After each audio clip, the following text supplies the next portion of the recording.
Well, hello there. This is South Coast Kane, Jordan Page.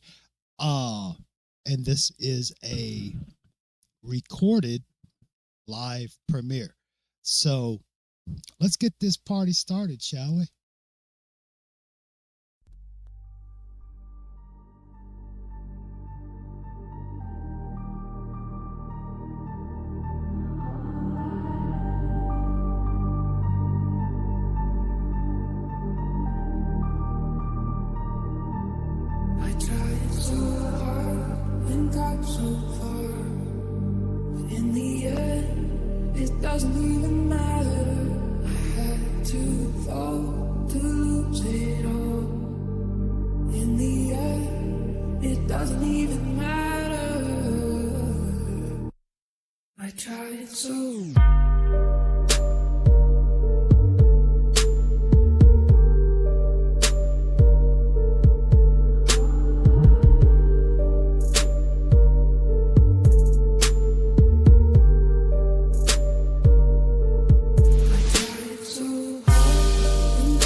Seven, 6, 5, 4, 3, 2, 1. You'll never have the sacred stone. Otis, you crazy mother.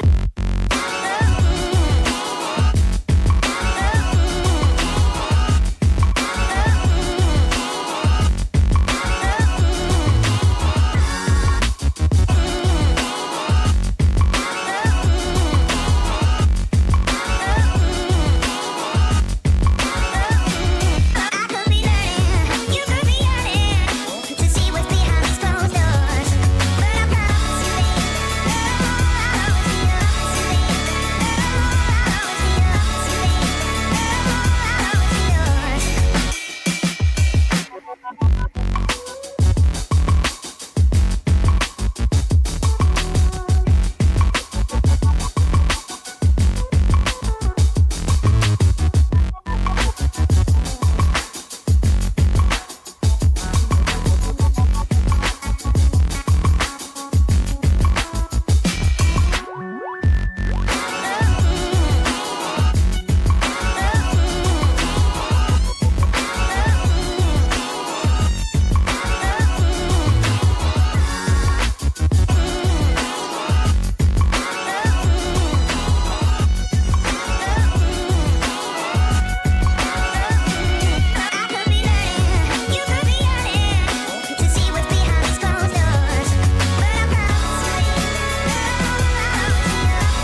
You are now about to witness the strength of street knowledge.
Well, hello there. How y'all doing today or tonight or this morning or whenever you watching this? I know this has been pre-recorded or it's been recorded. This is not live. I'll probably do it as a live premiere, but I like my music. I'm still going to keep it going, make it feel like I'm actually live because I feel like I'm a fish out of water doing the recording. Things have just been so busy and just couldn't really, I just wasn't going to be able to do, we usually average about 4 hours on a live stream for these shows. And look, I love it. I enjoy it. I could sit here all day and go live with y'all, but unfortunately, being an adult, have responsibilities. I've been busy, and I just wasn't gonna be able to afford to do a live stream for 4 hours. So this is I feel like a fish out of water. This is different. Has nothing to do with anything other than the fact that got a lot of stuff going on, real busy, springtime. But we're gonna keep the show rolling. So, yeah. So hello and welcome to everybody. Thank y'all so much for watching. I appreciate your consideration and your patience with this. As always, don't forget about Check It Out Corner. Got a lot of good folks up there. I know some of those folks probably haven't done much lately, but that's okay. They have past content you can check out, and I'm sure once the off season is over, they will get back into the swing of things. I will say I don't have them up on the corner because, well, maybe I should put them, but you talk, baby. Devin and Mr. Frank do a fantastic job.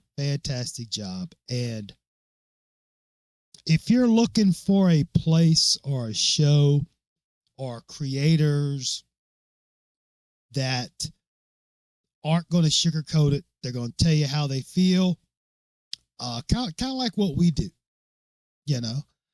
y'all need to go check out You Talk. I found them couple weeks ago, and I love it. It is good stuff. Speaking of which, I had called into their show the other night, and I tell you, I find that when I call in, I sound I don't know. It seems like, when I'm talking on the phone, I hear it on the air, on the YouTube or whatever. I sound like a friggin' moron. I sound like I talk real slow. But, that's why I like the video, because, we're looking at each other eye to eye. Well, I'm looking at a camera. You're looking at me on a screen. But that, what I'm getting at. It's that video conference. I love it. I love it. So Shad just had a show. He put out a video. It was a live premiere. I believe it was Tuesday morning. It was around 9:30 my time, which is Central, 9:30 his time also, 10:30 on the East Coast. And I'm telling you, Shad came through with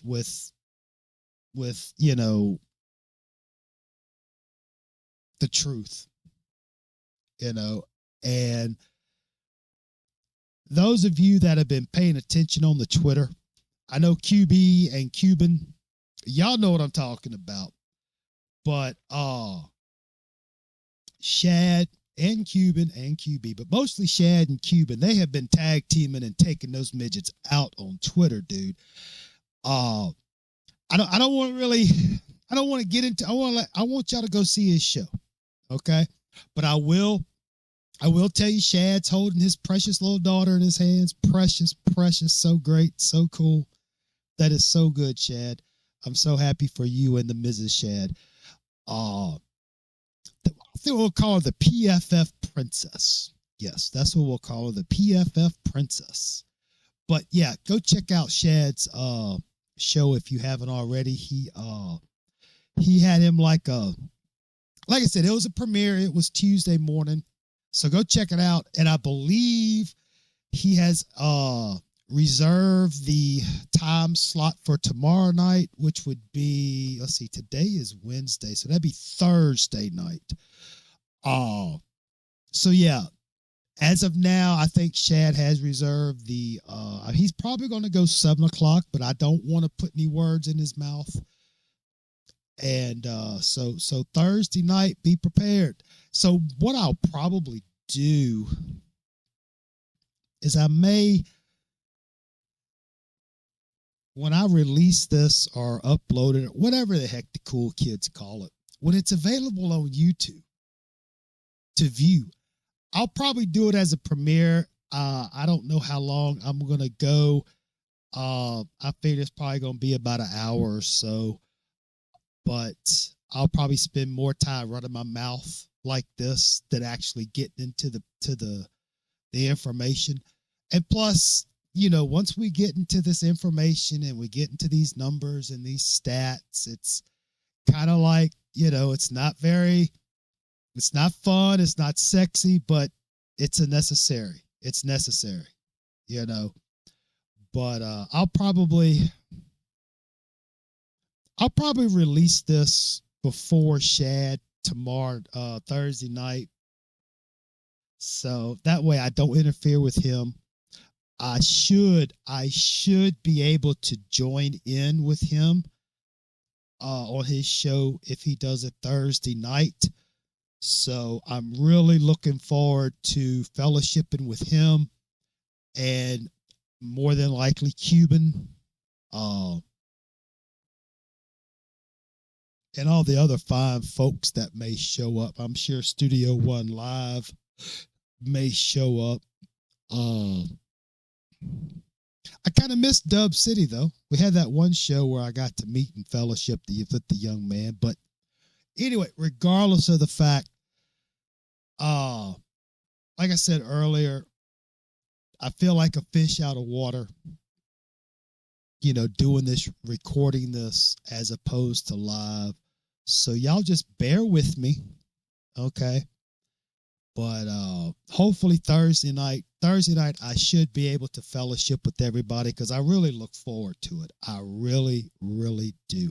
And also you, Miss Katie, don't want to leave you out. You're always there. So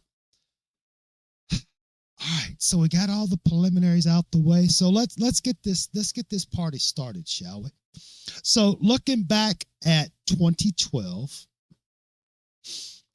Miami went 7-5, 5-3 in the ACC. Miami would have went to the ACC championship game, but they were self-imposing, no postseason action. So Georgia Tech ended up going in Miami's place.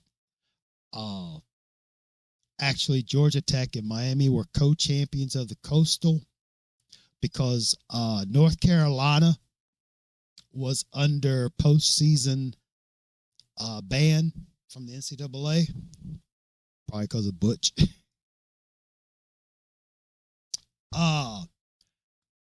Also, 2012 brought us the 8 pillars of performance. And in Golden's second year, he is 13-11 overall, 8-8 in the ACC. Not bad, not bad.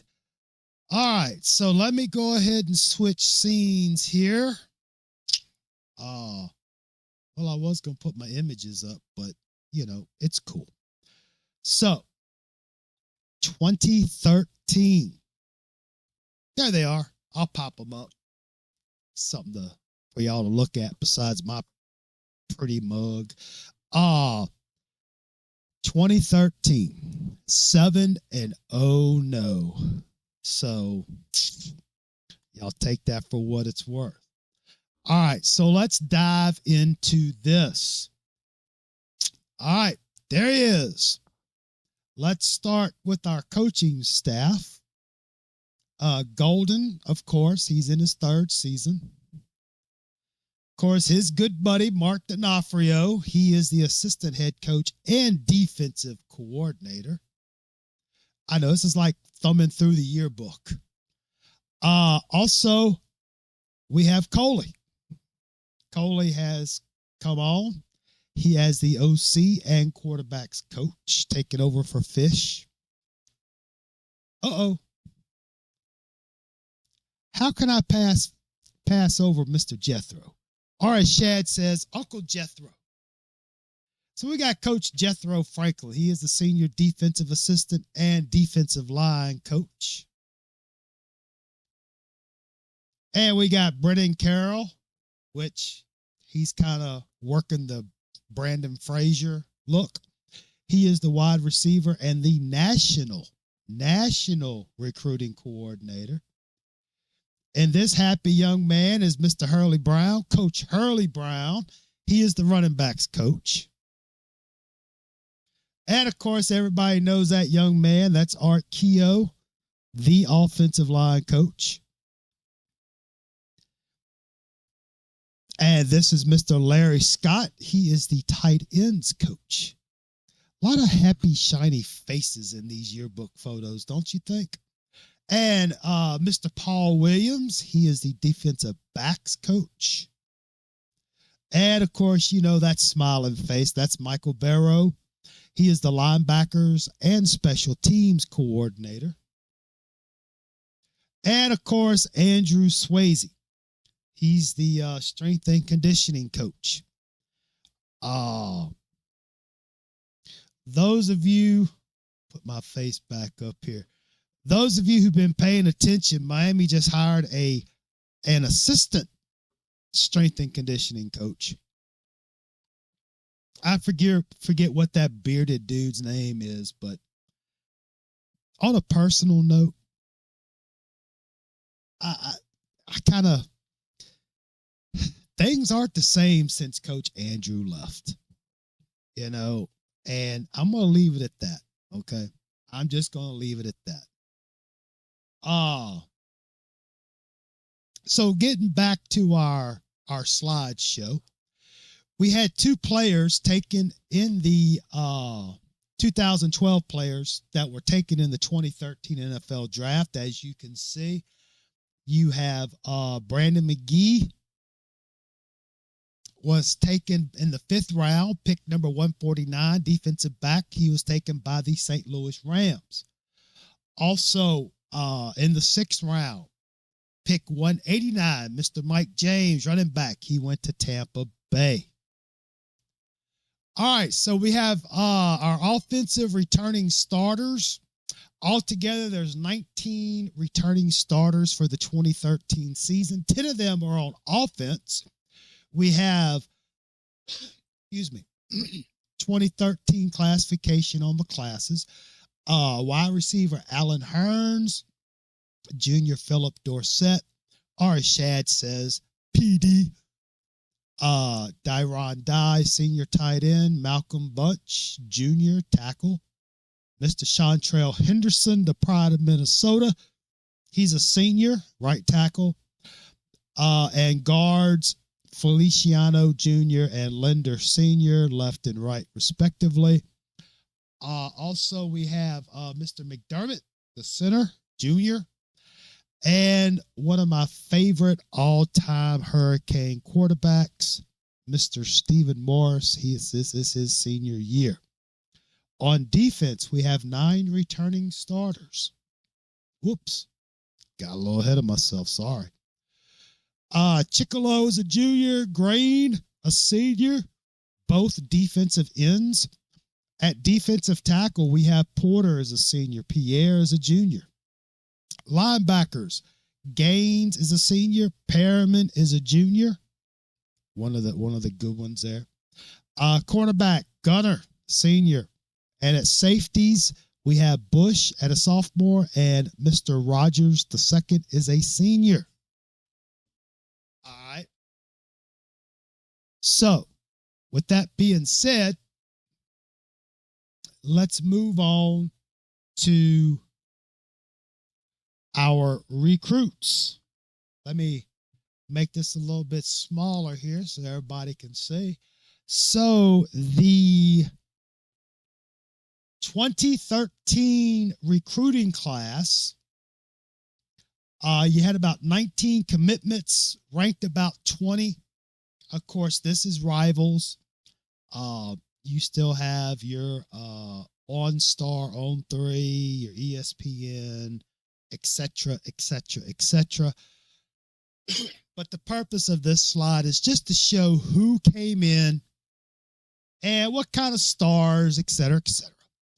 So you got Mr. Bond, Devontae Bond, linebacker. Yeah, I probably should have got some photos, but again, I've been busy.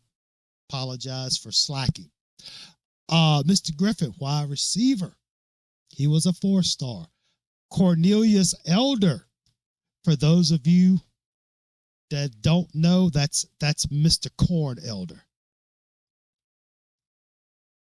And Raheem Lockley. Stacy Coley. Let's keep an eye on that young man. That's Stacy Coley from Oakland Park, Florida. Wide receiver, came in as a 4-star. Ufamba. I love that. Ufamba Kamalu. I hope I said that correctly. If I didn't, I apologize. He is from El Dorado, Kansas. I don't think, with the name like Ufamba, I don't think he was from Kansas. I think he was just living there. Not too many Kansas people named like that. Anyway, I digress. He was a defensive end. They showed him as a 2-star. So I don't know what's up with that. And then you got Odagwu, offensive lineman.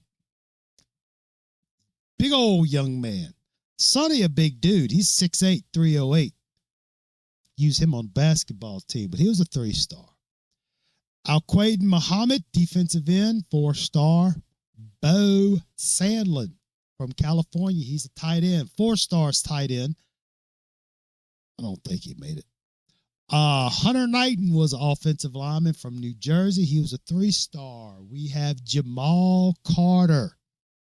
I'm sure that name resonates with some of the folks watching this. He was a defensive back, 4-star. Artie Burns. I'm sure that name sounds familiar. Defensive back, 4-star. Alex Gall, offensive lineman, 3-star. Now, this young man here, Kevin Olson, if that rings any bells, if you're sitting there like, damn, why do I know this dude? That's Greg Olson's little brother. Came in as a quarterback, 4-star. I wish I could say the fairy tale ended well. Standish Dobard, tight end from right down the road in New Orleans. Shad, one of Shad's favorites right there. And Ray Lewis III, that's right. That's right. That is the son of the famous linebacker, number 52, Ray Lewis. Lewis III come in as a running back, as a 3-star. And we have Augustus Edwards, running back, Staten Island, New York, 3-star. Now, I guess they use their government names on this, but Augustus Edwards is also known as Gus Edwards, Gus the Bus. Some of us who've been watching Miami before 2017. Yes, there was Miami football before 2017. Y'all remember Big Gus the Bus? I think he ended up playing at Baltimore. He left Miami, but we'll get into that in future episodes. Okay, so we got Jermaine Grace, linebacker, 4-star, and Walter Tucker, linebacker. He was a 2-star. So that rounds out the recruiting class. Not bad. Not bad at all, considering. All right. So here we go with the preseason depth chart.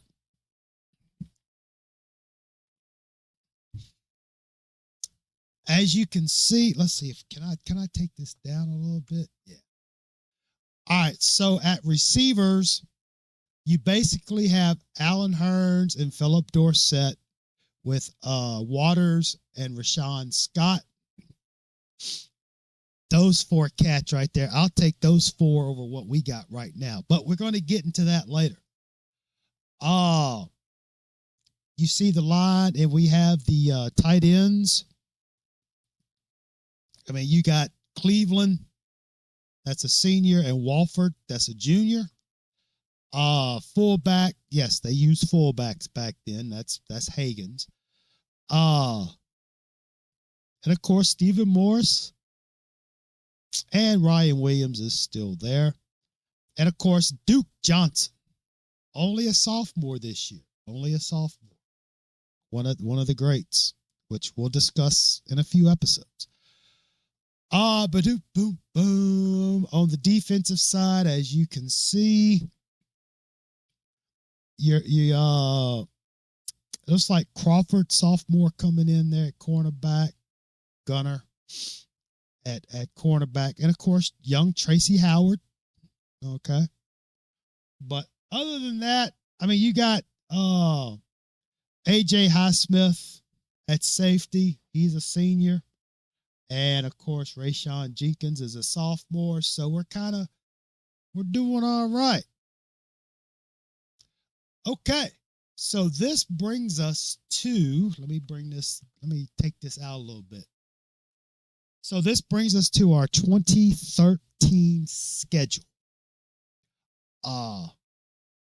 What in the world just happened? Okay, let's try that again, shall we? I don't know what happened. Oh, and also there is no editing. I hit record and it's just as if I'm live. So y'all just have fun with it. So this is the 2013 schedule. The rankings are AP preseason rankings. Now the rankings are going to change as we get into the season, of course, but this is as if we're looking at the schedule on, we'll say my birthday, August 25th. That's right. All the cool kids are born in August. So yeah, this is the schedule. And looking at the schedule, I mean, you got number 10 Florida, and you're looking at number 11 Florida State. And, with all those starters coming back, you're like, sweet. But really, One thing of note, you got Florida Atlantic again, and and then you got Savannah State, which this is the first time Miami and Savannah State play each other. But of course, you have the regular ACC folks. Of course, another game with South Florida. So that gives Miami, 4 games against 4 teams from Florida. So that's pretty cool. That is pretty cool. All right, so I'm going to take that off because I need to get ready for the season to start. So yeah, that's basically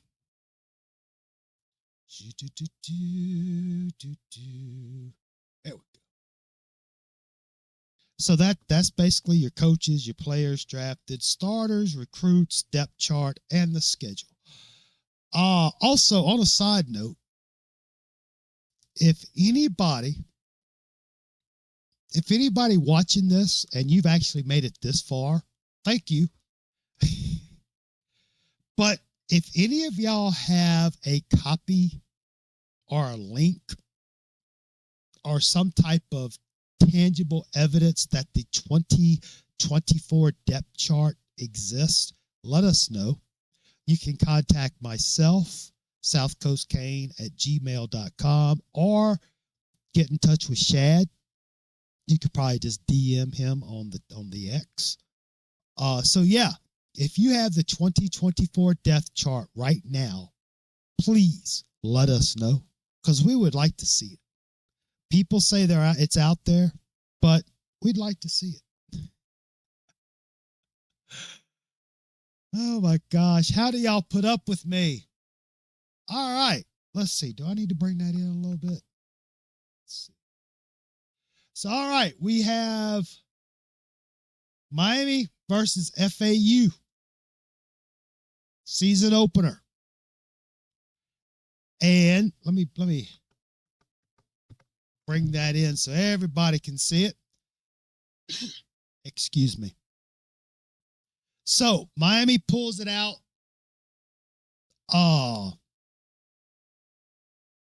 Pulls it out 34-6. I'm sorry, I got 1,000 things going on I'm trying to do. Basically, it's what you would have expected. Miami came out. Florida Atlantic had, 2 field goals. It's what you would expect. No disrespect to FAU. So it is.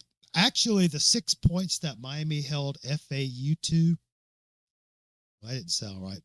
The 6 points that Florida Atlantic scored was that's the Miami's defense lowest total allowed since 2011 when Miami beat South Florida 6-3. Remember that? Yeah, that was just a few episodes ago. So yeah, this is the second. All right, so looking at the scoring summary, had a field goal. Duke Johnson had a 53-yard run, another field goal. Walford had a 16-yard touchdown pass from Morris. Then Waters had a 63-yard run, and Crawford had a 4-yard run. Why is this thing acting up? I don't think the computer likes me either. So looking at the stats, Miami had 20 first downs. FAU had 18. Rushing yards, Florida Atlantic got 133. Miami got 303. Passing, Miami only had 200 yards passing. But, they had 303 yards rushing, so why worry about throwing the ball, right? Florida Atlantic had 117. Now, altogether, Miami outgained Florida Atlantic in offense a little over 2-1. It was 503-250. FAU was able to get 75 plays. Miami had 69. You know what I'm looking for. There it is. Miami was 4 of 14 on third down conversion. Wow. But Florida Atlantic was 6 of 19. All right, so looking at our individual stats, Duke come out 180. He had 1 yard loss, but he had 186 yards rushing. 186 yards rushing. On 19 carries, he was averaging almost 10 yards a carry. And actually, also, this is Duke Johnson's 5th career 100-yard game. Now, he's only a sophomore this year. This is his 2nd year. And it was also Johnson's 5th straight game with a touchdown going back to last season. So that was pretty cool. And like I said, Herb had the 63-yard run for a touchdown. Clements got a little action. Gus the Bus got a little action. Morris got a little time in there. Also talking about this 303 yards rushing, that was the most for a Miami team since November 3rd of 2007 against NC State. That's when Miami rushed for 314 yards and a 19-16 overtime loss. That's a damn shame. You rush for 314 yards and lose. You know? But on a positive note, those 303 rushing yards was the most by a Miami team since moving to Sun Life Stadium. Take that for what it's worth. It's in the game notes. What can you say? What can I say? So looking at FAU, Mr. Wallace had 10 carries for 34. Mr. Jaquez Johnson, JJ, if you don't mind, had 15 carries for 50 yards, but he had a loss of 20, so he only got 30. Poor thing. And, of course, just Hankerson. And I wonder if that's Leonard's brother or cousin. Who knows? And Mr. Jackson had 19. Looking at our passing numbers, Mr. Morris come out 15 of 27. He did have an interception. He had 160 yards and 1 touchdown. His longest pass was 38 yards. Mr. Williams come in at the end, looks like 3 of 4 for 40 yards. He did have a sack, and he threw his longest pass was 26 yards. Looking at receiving here, Mr. Hearns, 5 for 34. Clive Walford, 3 for 34. Waters, 2 for 49. Scott, 2 for 28. Mr. Coley, remember that name. I got a good feeling about Mr. Coley. 2 for 19. Dorsett, 2 for 14. Duke got him a reception for 38. Morris had a reception for -16. I believe it was batted in the air. Looking at FAU, Mr. Johnson, who up here had 15 for 50 on rushing. He was 11 of 20 for 83. He was sacked 4 times. Also, Mr. Hankerson, who also ran for 22 yards. He was 5 of 11 and was sacked 1 time. And looking at the receiving yards for Florida Atlantic, Melvin German, 34, Wallace, 23, etc., etc. Apparently, Mr. Jackson got tackled behind the line to have a -3 yards receiving.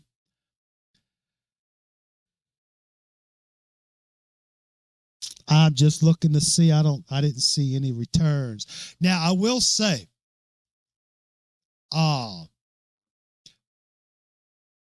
Miami had over 500 yards of offense, over 500 yards of offense in this game. It's the first time, the season opener for the first time since 2002. So this is the first time Miami has racked up over 500 yards in a season opener, which is usually against, a lower ranked opponent. No disrespect, but you know how it is. Since 2002. that's 11 years ago, 11 seasons. That's when Miami racked up 517 yards and a 63-17 win over FAMU. I was at that game, matter of fact, in 2002. I went to that game. And of course, this is the third straight game that Miami has totaled over 500 yards of offense. All right. Now we look at the defense for FAU. They had a sack, which resulted in a 10-yard loss. And I'm going to say it's Razor. Mr. Keith, how about that? And Glanton had a sack. Those two had a sack. Corey Henry, that's a backwards name. He had a sack. And DeJuan, I'm going to say Mr. Smith. No, I don't know why I'm looking at him. I just happen to see the name. But Mr. Brandon Bryant had a sack. So they had 1 tackle for loss, 4 sacks. On the Miami side, as you can see, everybody got a piece of the action. Chicolo had a sack. Rogers had a sack. Pierre had a sack. And Armbrister had a sack. Kamalu, Mr. Kansas, he had a sack. And Mr. David Gilbert had a sack. Looking at the tackles for loss, of course, Chicolo, Rogers, Shayon, Mr. Olson, Armbrister, Kirby, and Gilbert combined for a tackle for loss, which 7 tackles for loss, 6 sacks. Looks like Mr. Perriman, leading tackler for the game with 6. And then everybody, you got a 4-way tie for second with 5. So to be expected, it's Florida Atlantic, to be expected. All right. Let me bring that down a little bit. So here's the game. Here is the game. It was a noon kickoff.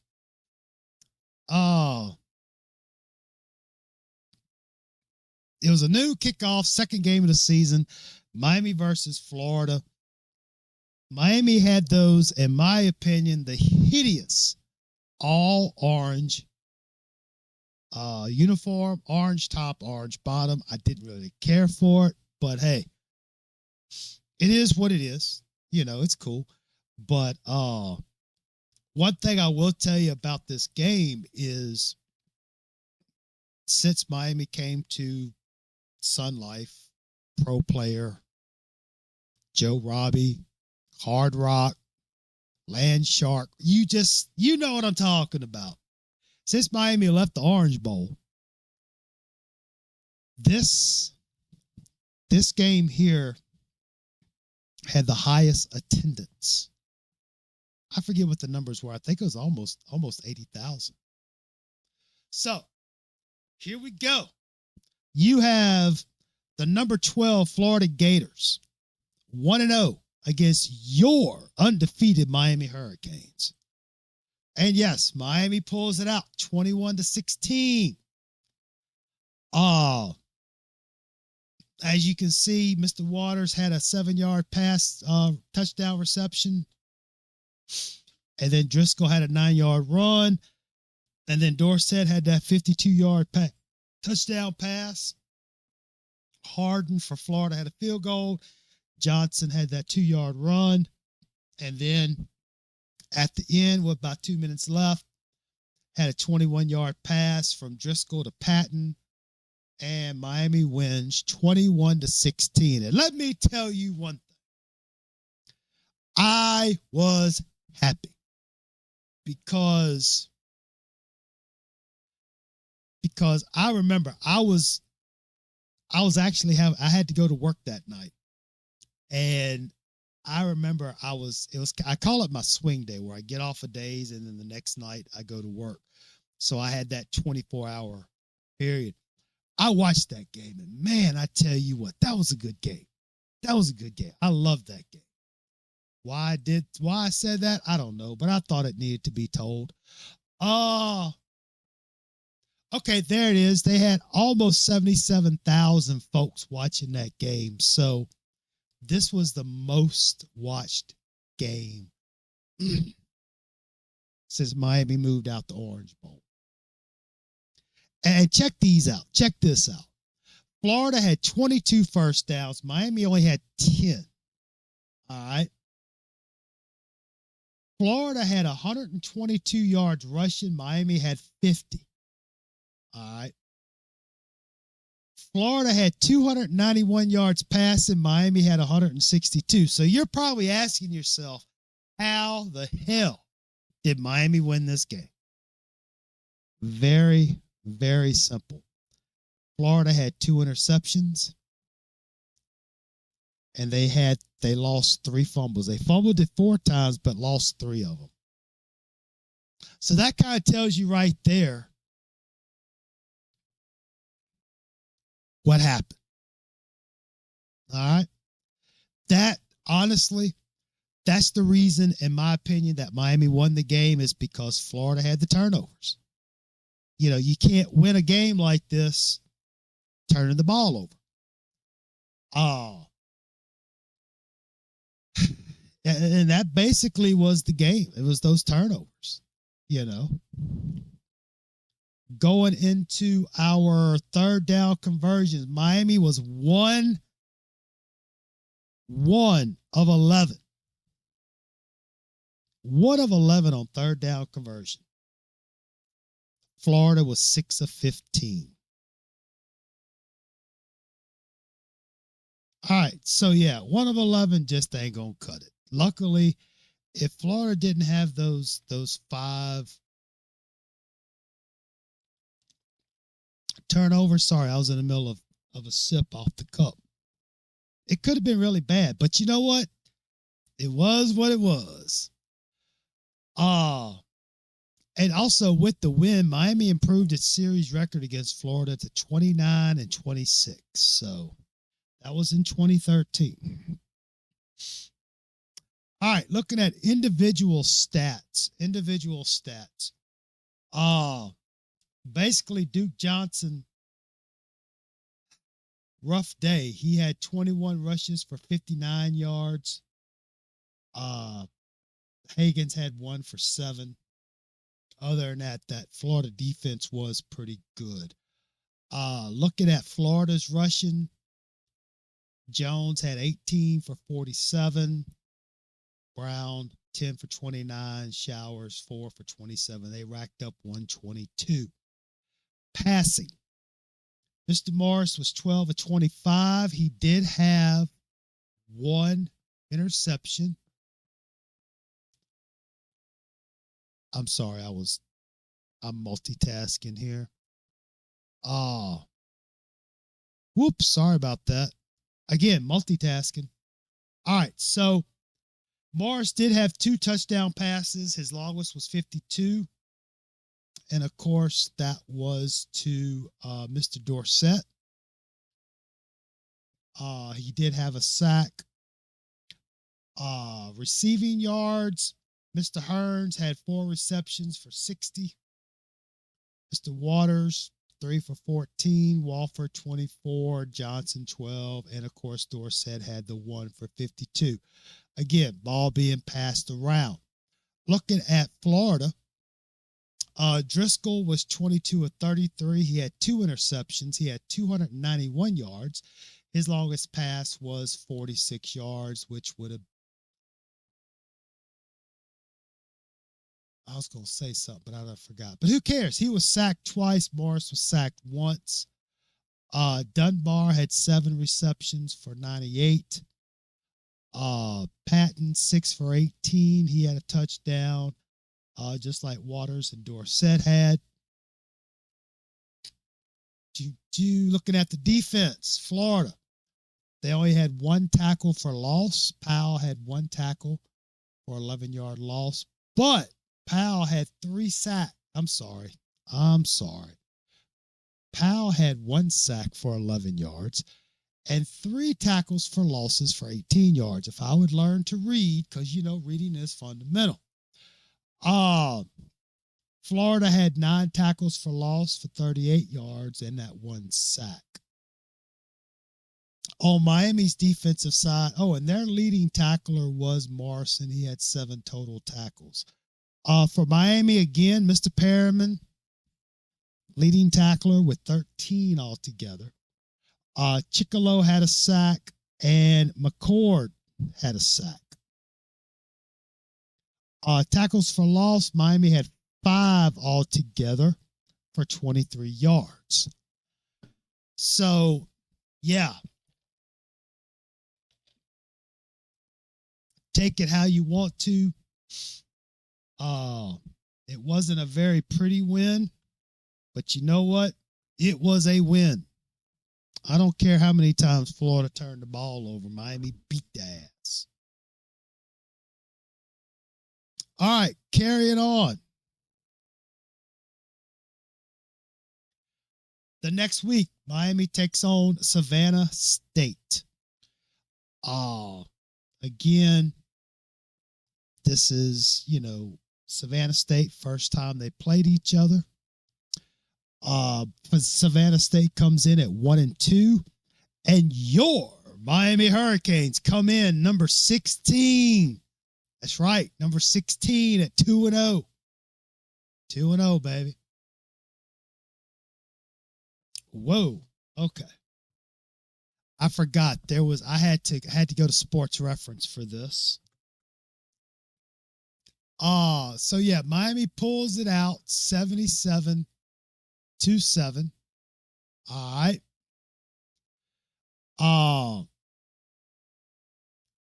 As you can see, Crawford had a run, Johnson had a run, Crawford had another run. Hearns had an 80-yard pass. It was what you would expect for Miami and Savannah State. No disrespect to Savannah State, but Miami came out and did what they were supposed to do. The 77 points that Miami put up was a school record. The previous mark was 75. That was back in 54. So, that's pretty cool.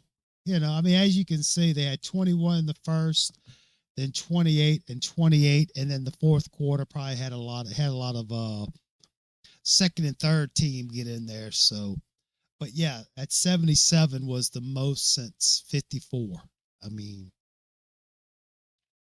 That's interesting if you're into that stuff. Now, I'm looking for something. I don't understand. They say Duke Johnson had a 95-yard kickoff return, which was tied for the 8th longest in school history in his third 95-yard career, but I don't see where he did it. Oh, well. Anyway. Dallas Crawford, he had 3 touchdowns. That's a career high for him. I know he's a sophomore. I could pull up Savannah State's numbers, but there's really not much to talk about. Morris was 3 of 4 for 82. Mr. Williams got some time. He was 11 of 13 for 176. He had 2 touchdowns. Morris had 1. And Mr. Gary Crow was 6 of 6 for 55 yards. Had him a touchdown. Looking at our rushing numbers, Gus had a lot of time. He had 12 for 113 and 3 touchdowns. Clements got in there with 11 attempts for 75 yards. Duke had 8 for 59. Crawford 5 for 48 and 2 touchdowns. Edwards had 3 touchdowns. Johnson had a touchdown. Crawford had 2. as far as receiving goes, Mr. Sandley got in there, 6 for 76. The leading receiver was Hearns, 2 for 100. And Coley got 3 for 16. All three of those young men had a touchdown. Walford had 50, Waters 34, DeBoard, Shad's guy, had 15, and Garrett Kidd had 11, with Lewis having 9. So yes, a lot of newcomers to the yardage, but then again, it's Savannah State. So looking at the tackles, Jermaine Grace was the leading tackler with 5. Highsmith had an interception, and Gunter had an interception. Sorry about that. As you can see, everybody got in on defense. It's Savannah State. It is what it is. So let's move on. All right, next game. Your number 15, 3-0 Miami Hurricanes travel to Tampa, Florida. Why didn't I put the state? Oh my gosh. I apologize for this typo, but you get the point. 3-0, number 15 Miami is taking on 0-3 South Florida. And Miami pulls it out 49-21. It was really never close until the fourth quarter. South Florida got a couple of touchdowns in. It looks like at the beginning of the fourth quarter, South Florida had a 11-yard interception return. And then with like 2 seconds left, South Florida scored on a 16-yard touchdown pass. So, yeah, it was, for all that, before all that shenanigans happened, I mean, it's 49-7. Crawford had a touchdown run. Waters had a touchdown catch. Coley had a touchdown catch. Gaines had a fumble recovery for a touchdown. Duke Johnson had a little run. Coley, 11-yard touchdown pass from Ryan Williams. And Crawford had a 1-yard run. So, yeah, it was another one of those where, some of the non-starters had a chance. With this win, Miami extended its win streak to 6 games, its longest winning streak since 2005, when they went 8 straight wins. 2005. So this 2013 season is starting to look pretty good. And Miami is 4-0 for the first time since 2004. That's when we started this stuff, this series. That's been, 9 episodes ago? So, yeah, there's a lot of excitement in the air, All right, so looking at the stats, just what you would expect. Miami 22 first downs, South Florida 13. Miami had 165 yards rushing, South Florida 99. Passing 375 for Miami, 189 for South Florida. There was 2 interceptions for Miami, 1 for South Florida. There was 4 fumbles for Miami. They lost 2 of them. But USF had 2 fumbles and lost both of them. Third down conversions way down here at the bottom. Miami was 7 of 14. They were at 500, so, not bad. It's better than the 1 for 11. And USF was 2 of 14. So that's pretty good. So here we go with the individual offensive stats. Rushing, Mr. Johnson had 14 rushes for 84 yards and a touchdown. Gus the Bus, 10 rushes for 53. Mr. Crawford, he had 2 touchdowns, 13 attempts at 34 yards. He had 1 for a 6-yard loss. Also, Mr. Johnson had a touchdown. For South Florida, it was basically Marcus Shaw. He had 20 attempts for 127 rushing. Mr. Bench, he had a minus 29 because he was sacked 5 times. So that brought their run total down to 99. So looking at passing, Mr. Morris was 11 of 16, no interceptions, 222 yards, 2 touchdowns, longest pass play of 55. Looks like Mr. Williams got in. He went 8 of 14 with the interception for 153 and a touchdown. His longest pass play was 54, and he was sacked 1 time. Mr. Crow got in, but he didn't do as well as he did against Savannah State. He went 0 for 2 with 1 interception. Of course, no yards. That's what happens when you're 0 for 2. So altogether between Morris and Williams, they were, 375 passing yards with 3 touchdowns. Mr. Hearns had 5 receptions for 81. Mr. Coley, 4 for 96 and 2 touchdowns.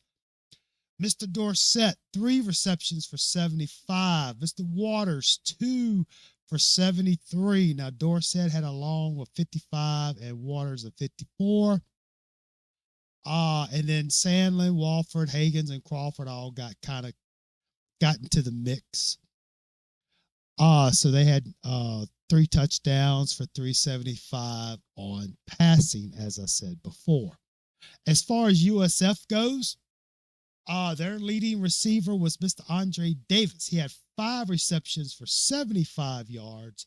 And then Dunkley had 37, Price 34, etc., etc. Hopkins had the lone touchdown reception. And it was for 16 yards. And I believe, if I'm not mistaken, yes, that was the last play of the game. So congratulations to him for getting it in.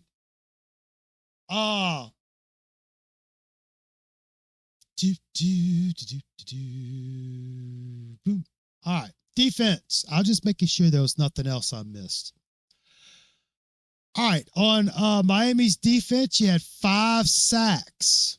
Raphael Kirby, Shayon Green, Tommy Arbrister, and Dion Bush. I think this is a typo right here. So you had 5 sacks. You had 10 tackles for losses. Mr. Gaines was the leading tackler with 7. For South Florida, Mr. D.D. Lattimore was the leading tackler with 9. USF had 1 sack. They had 3 tackles for loss for 10 yards. So, yeah, Miami come out. They took care of business. All right, so here we go. Georgia Tech. You got 3-1 Georgia Tech, 2-1 in the ACC, taking on your number 14, 4-0 Miami Hurricanes. They're at home. Miami is at home. Miami has a 4-game winning streak against Georgia Tech. When's the last time we've said that? Miami with a 4-game winning streak against Georgia Tech. All right. So let's see what happens. Yep. Miami comes out and wins 45-30.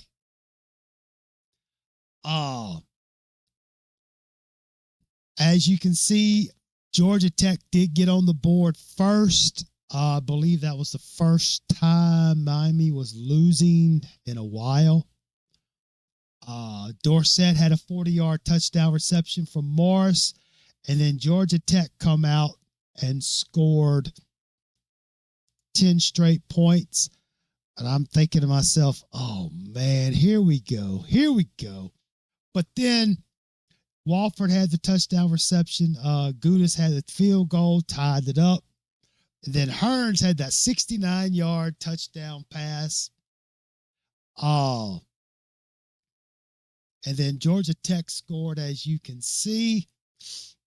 And then that was basically it, because Miami, 3-yard run by Crawford, 18-yard. Gunner had a 30-yard interception return. Georgia Tech scored with 10 seconds left to kind of make it look decent, but it was really never close. So, looking at the numbers here for the team, Georgia Tech 23 first downs. Miami had 22. Now this, of course, this is Georgia Tech. You know, that antiquated triple option, but it works for them. They had 335 yards rushing. 335, that is right. Miami had 227. They had 62 rush attempts for Georgia Tech. All right, they only had 66 yards passing on 19 attempts. So, yeah, that was Georgia Tech football back then. So Miami had 324 passing, which Miami outgained them 551 to 401. Here we go. Miami was 3 of 6 on third down, so that's really good. You only had 6 of them, but you converted over half. You converted half of them. Georgia Tech was 6 of 16. Now, with this win, Miami has a 5-game winning streak against Georgia Tech. When's the last time we've said that? All right. Looking at our individual numbers here, Mr. Johnson had 184 yards rushing on 22 attempts. That was an ACC personal best for Duke Johnson this game. Crawford had 5 for 31, and Mr. Hearns had 1 rush for 13. Crawford had 2 touchdowns. Georgia Tech, I'd be here all day, but Sims, he's still doing it. He had the 77 yards and 2 touchdowns, but yeah, you see it. I'm not going through all that. So that's basically triple option football. So Morris was 17 of 22. He had 2 interceptions for 324, but he had 3 touchdowns. His longest pass play was 69, and he had a 1 sack.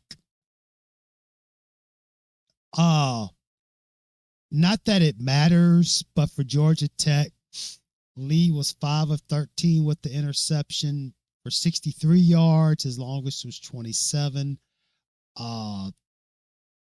Byerly was 1 of 3 for 3 yards, and Mr. Thomas was 0 of 3 for 1 interception and a sack, and Lee had a sack. I think I said Mr. Morris had a sack. So, as far as receiving goes, Hearns led everybody, 4 receptions for 108 yards with a touchdown. Dorsett, 66 yards with a touchdown. Walford had a touchdown, 28 yards. Johnson, 27. Hagens, 15. Crawford, 6. Of course, Allen had that 169-yard pass play. Looking at the defense, Georgia Tech had 1 sack and 1 tackle for loss. So basically, when Atauchu, I guess, when he had that sack, that was their tackle for loss. So, yeah. Now, as far as the defense for Miami, Green and McCord both had a sack. And the leading tackler was Mr. Perriman. And altogether, Miami's defense had 7 tackles for loss for 23 yards. Uh-oh, hang on. I'm multitasking here. Y'all just hang on there. All right. Now, North Carolina. Your number 10. That's right. Miami has hit the top 10. Top 10. Miami is 5-0. 1-0 in ACC. Taking on 1-4 North Carolina. 0-2 in the ACC. Now, I know this happened 11 years ago. Well, actually 10 and a half years ago. But, you know, how many times have we seen this? Miami be in the top 10, undefeated, playing a 1-4, say, North Carolina, and, you know. But this was at North Carolina. So, you know, it is what it is. But Miami squeaks by 4 points, 27-23. Yes. Yes. Yeah. Just what you would expect, right? They had a field goal and then a 71-yard pass for North Carolina. Another field goal. Luckily, Mr. Gunner had a field goal block, ran it back for a touchdown. And then North Carolina rattled off, what's that, 7, 10, 13, 16 unanswered points. But Miami come back in the fourth quarter.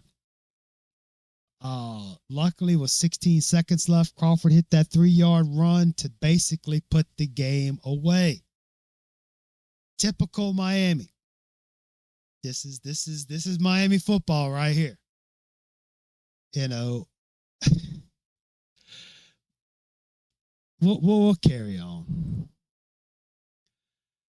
Oh my gosh. Did I mention that North Carolina was 1-4, 0-2 in ACC? Did I mention that? I hope I did. Miami had 23 first downs, North Carolina 23. They both had the same amount, 23 first downs. Miami had 234 yards rushing. North Carolina had 105.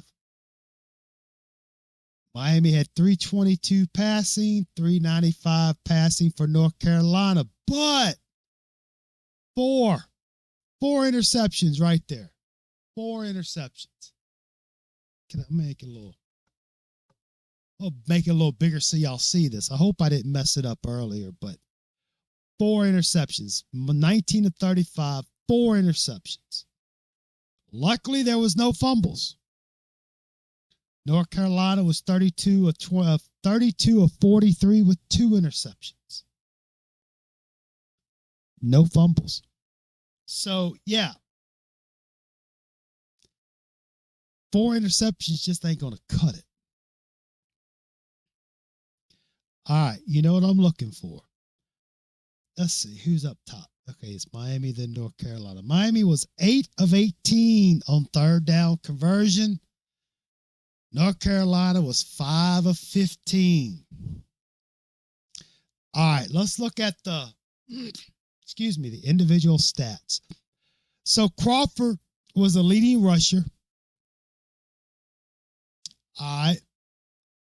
33 rushes for 137. He did lose 8. Johnson was 8 for 83.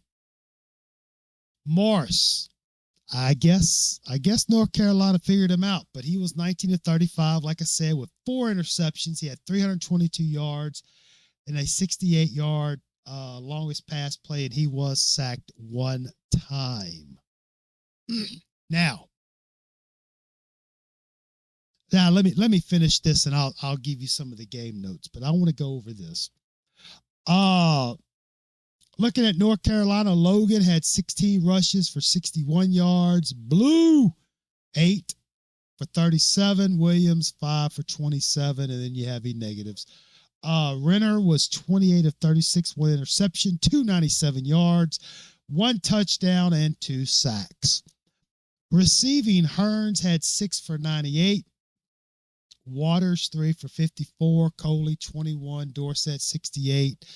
Walford, 57. Crawford, 17. And Lewis, 7, which was 19 receptions for 322 and no touchdowns. As far as North Carolina goes, Ebron had 8 for 199 and a touchdown. His longest was 71, like I said earlier. Mr. Davis had 8 receptions for 81 yards and a touchdown. And Blue 34, etc., etc. Now, on the positive side, with this win, it was a Thursday night game, by the way. Thursday night. And if you know, hang on, I got to look at y'all for this. If you know Miami on Thursday night, there's been some good games and some bad games, depending on your point of view. But with this victory, Miami does improve to 16-3 all time on Thursday night games on ESPN. So not bad, not bad. Now this is as of 2013. That's nothing between then and now. And this game here, I didn't realize this, but it was Miami's 75th appearance on ESPN. At the time, it was tied for most of any college football program. They say Miami's not relevant, but yet in 2013, okay, we are, 11 years, 12 years from 01's championship team and 11 years from 02. Put that in perspective. I'm just saying. And with the win, Miami does start the season 6-0 for the first time since 2004, where we started all this. Tracy Howard, he did have 2 interceptions. We're going to get to that in a second. That's his first game with multiple interceptions. Mr. Burns, he blocked a 47-yard field goal, and that's where Mr. Gunner run it back. It was the first time that a UNC opponent blocked a field goal for a touchdown since 2004. So that's pretty cool. And talking about that blocked field goal for a touchdown was the first time since Devin Hester against the Gators in 04. I'm sure y'all remember that. Those of you who did not know Miami had football before 2017, check it out. It was good stuff. One last positive, Mr. Crawford rushed for his career. His 137 that Crawford rushed for was a career high. It was his first career 100-yard rushing game. Now, for the bad news. Duke left the first quarter. It says he had an undisclosed injury, but I think it was his ankle. And we're going to get to that. We're going to get to that later on. Also, Philip Dorsett, he had a knee injury. And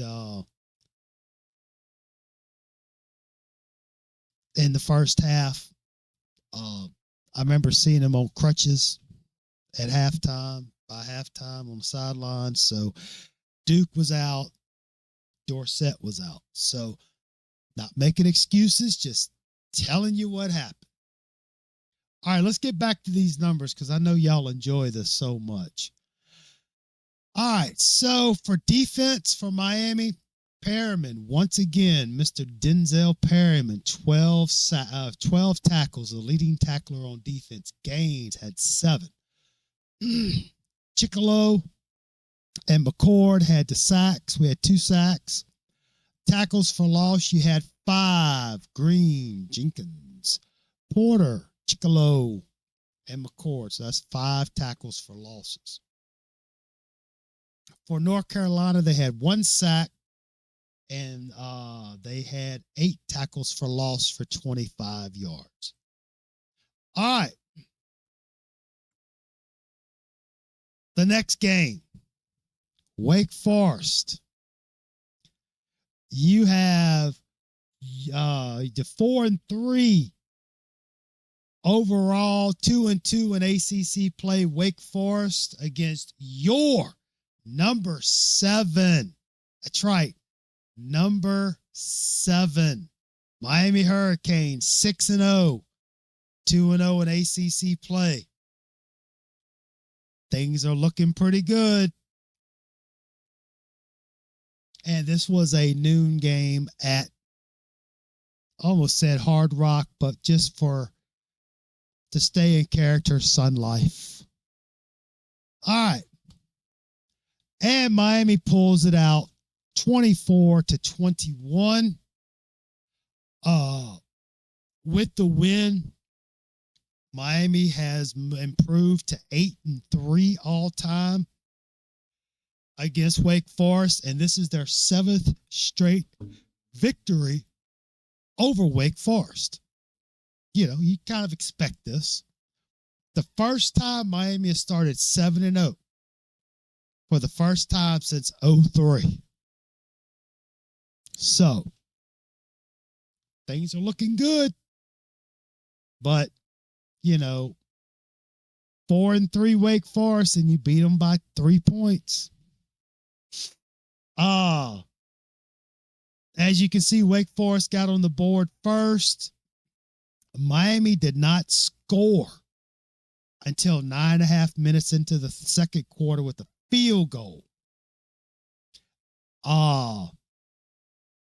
You know, going up until the last minute of the first half, Miami was down 14-3. Did I say it was a 4-3 Wake Forest? Okay. Luckily, Mr. Waters caught that pass, got a 35-yard touchdown pass, got it to 14-10 at halftime. Nothing happened in the third quarter until the fourth quarter. 5.5 minutes left. Duke Johnson, 4-yard touchdown run, makes it 17-14. And then Wake Forest comes back, 44-yard touchdown pass. They take the lead 21-17. What is going on with this defense? We'll get to that. Don't worry. And luckily, fortunately, with less than a minute left, Duke Johnson had a 1-yard touchdown run. And did I say it earlier? Number 7 undefeated Miami Hurricanes defeat the 4-3 Wake Forest Demon Deacons 24-21 on a Duke Johnson touchdown run with less than a minute to go. You can't make this up. You can't make it up. You know? Looking at the numbers here, team stats, Wake Forest had 21 first downs, Miami had 20. Wake Forest had 59 rushing yards. Miami had 200. That's right. Let me say that again. Wake Forest had 59 yards rushing. Miami had 200. Passing, Wake Forest had 302. Miami had 191. They were 25 of 46 with 1 interception. Miami was 17 of 28, no interceptions. Only at Miami.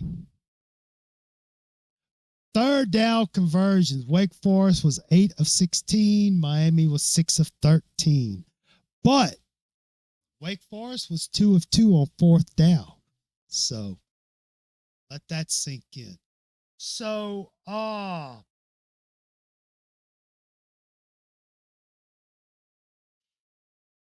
looking at the individual stats, I mean, Duke had 30 runs for 168 yards, 2 touchdowns. Okay, and with that, Mr. Johnson is a sophomore. He's in his second year.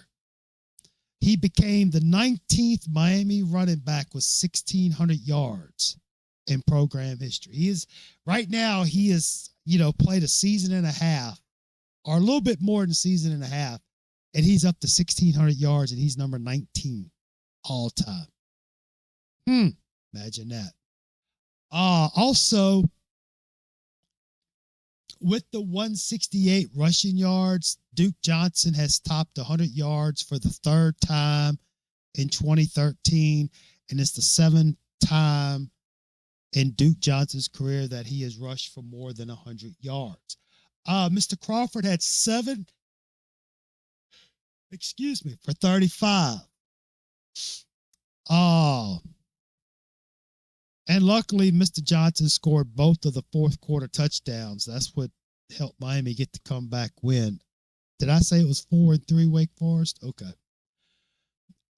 Looking at Wake Forest, you had Harris 10 for 38 and a touchdown. Price 13 for 31, which Price also went 25 of 45 for 302 and 2 touchdowns.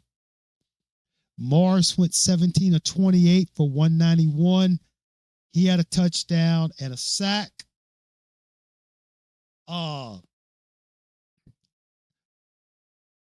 Campanaro had 10 receptions for 88 yards and a touchdown.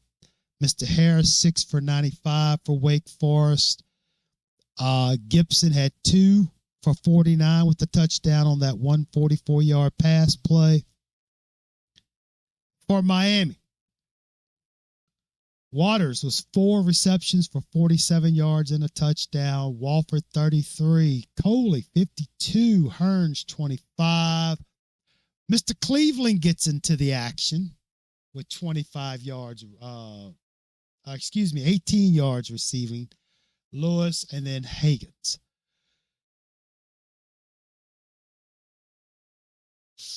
Looking at the defensive numbers, I guess I could make that a little bigger, couldn't I? For Wake Forest, they had 1 sack. Janvion, he was the leading tackler with 14. Wow. 12 solo. He was on a mission. But like I said, 1 sack for Wake Forest, and they had 2 tackles for losses.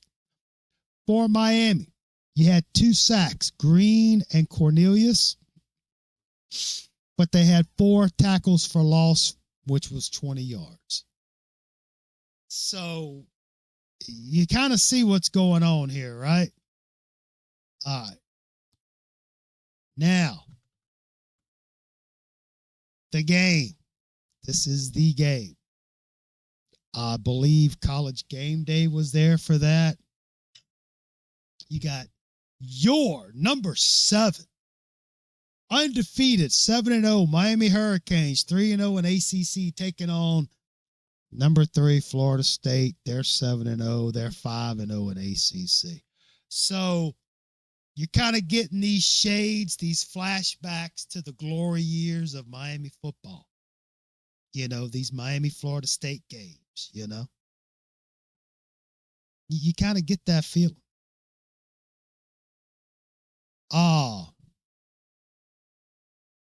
But you remember the title, 7-0 no. Well, guess what? We just went through the 7. Now we're into the oh no. Yeah. So I know y'all are excited. I probably should have did a spoiler alert, but oh no. And Florida State comes out and pummels. Well, I probably shouldn't say that, but yeah, they come out and just take care of Miami 41-14 in front of a national audience, game day, etc., etc. Uh,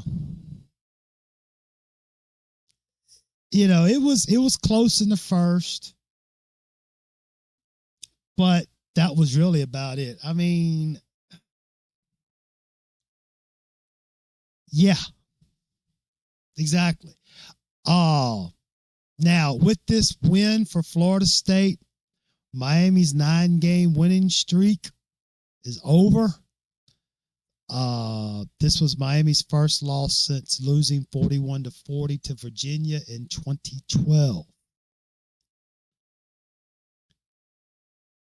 Yeah, it sucked. Miami had 17 first downs, Florida State 25. Rushing yards, Florida State 192 to Miami's 83. Florida State had 325 yards passing with crab leg Jameis Winston was the quarterback.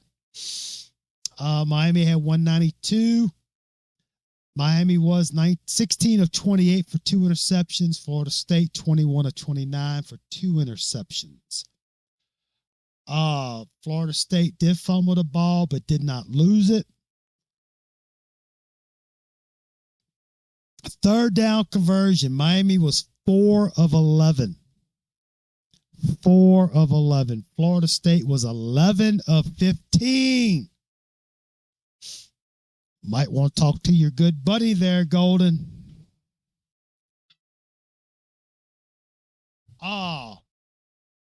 Looking at the individual stats, Duke Johnson had 23. Let me make this a little bigger so y'all can actually see it. Duke Johnson had 23 rushes for 97 yards. Unfortunately,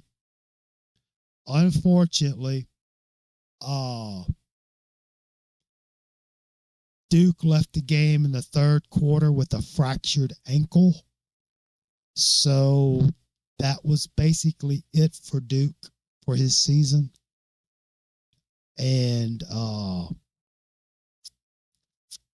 yeah, it was kind of a telltale sign of things to come when Duke fractured his ankle. So, which I'm sure that's probably what happened a couple of games ago with the ankle injury. But yeah, Duke was 23 rushes for 97 yards. Freeman for Florida State had 23 rushes for 78. Williams, 5 for 46. Wilder, 9 for 42. And Crab Legs Winston had 6 for 27. Now, Mr. Morris was 16 of 28 with 2 interceptions, 192 yards, and 2 touchdowns.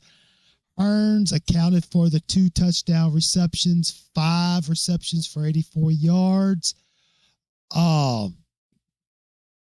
Also, that was his career high. That tied his career high for Mr. Hearns, 2 touchdowns in a game. Wofford, 4 receptions, 46 yards. Crawford, 3 for 16. Coley, 2 for 36. Sandlin and Walters had a reception each, 9 and 1. Looking at Florida State, Freeman, 98. Green, 83. Well, you see the numbers. I'm not going to even go through it. Also in this game, Mr. Dion Bush got his first career interception. Also, Rayshawn Jenkins got his 3rd interception of the year. So, not bad. As you can see, Mr. Bush and Mr. Jenkins right there both had interceptions. I probably missed that in the other games, but it'll be all right. A.J. Highsmith had the 1 sack for Miami's defense. Mr. Perriman, once again, leading tackler with 11. Miami as a group had 5 tackles for losses. Florida State had 2 sacks. They had Williams and Andrews both had an interception. And Florida State had 6 tackles for loss in the game. So, yeah, beat Florida, lose to Florida State. All right. Next week, another Saturday night game. Number 16, Virginia Tech, 6-3, 3-2, comes to Miami, comes to Sun Life to take on your now number 14. Went from 7 to 14. 7-1, 3-1 ACC Miami Hurricanes. I wish I could put a smile on my face, but yeah, I had to change it because I couldn't get the Florida State stuff. Virginia, I couldn't get the Virginia Tech stuff. I'm sorry. But Virginia Tech comes out and wins 42-24. It was really never that close. Miami jumped out to a 7-0 lead. And then that was about it. Virginia Tech just come out, took care of business. With that win, Miami is now 50-27-2 in all-time homecoming games, including that Miami is 2-3 against Virginia Tech in homecoming games. So, or 2-3 against Virginia Tech. Yeah. All right. So first downs, Virginia Tech had 26. Miami had 12. Miami was 3 of 12 on third down. Now they're playing at Sun Life now. Saturday night at home. Virginia Tech was 8 of 14. Now I will say Miami was 2 of 3 on fourth down. Total offense, Virginia Tech had 549 to Miami's 352. Passing, Virginia Tech had 366. Miami had 324. Rushing. 183 for Virginia Tech, 28 for Miami. 28. Can you tell Duke is hurt? I mean, hell, Virginia Tech had 11 penalties for 71 yards. Miami only had 2. Now Miami did lose 2 fumbles, but 28 yards rushing.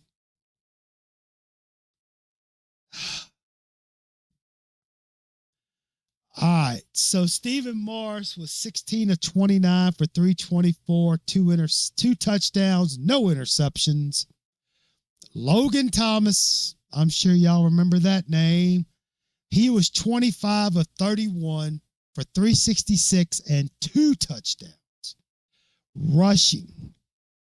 Now remember, Duke is out hurt, broken ankle. He's gone for the season. Crawford had 10 carries for 37 yards and a touchdown. Gus got in with 7 attempts for 13 yards. Edmonds for Virginia Tech, 14 for 74 yards. Coleman, 22 for 68. And, of course, Logan Thomas, the quarterback, 10 for 42.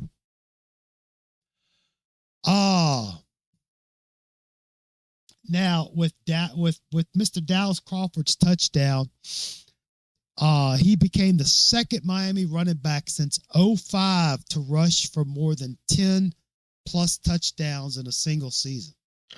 So that's pretty cool.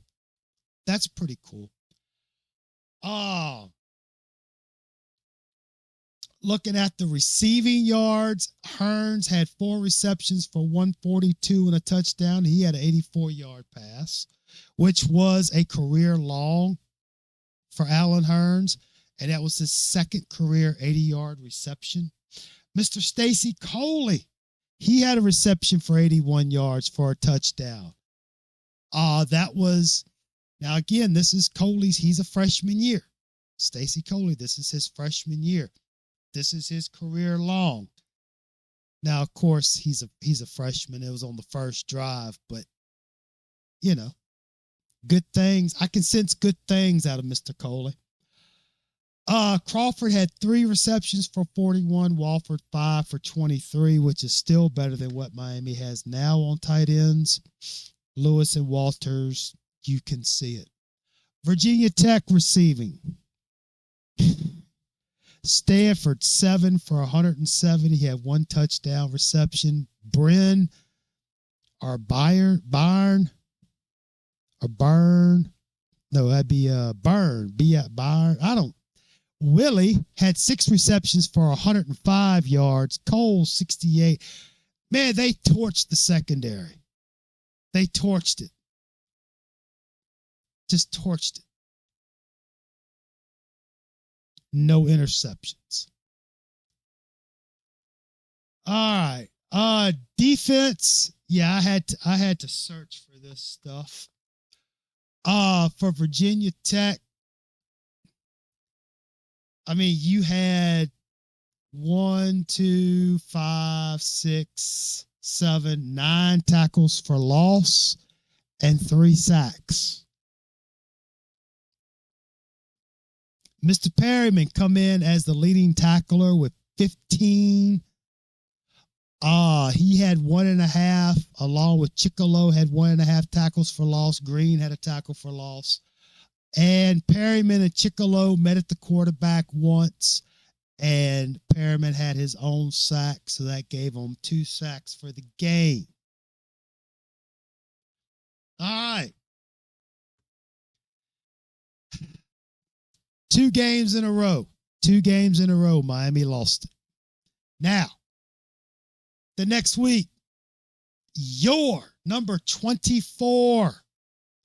Just number 24, 7-2 Miami takes 3-2 ACC record, takes on Duke, 7-2, 3-2 ACC in Durham, North Carolina.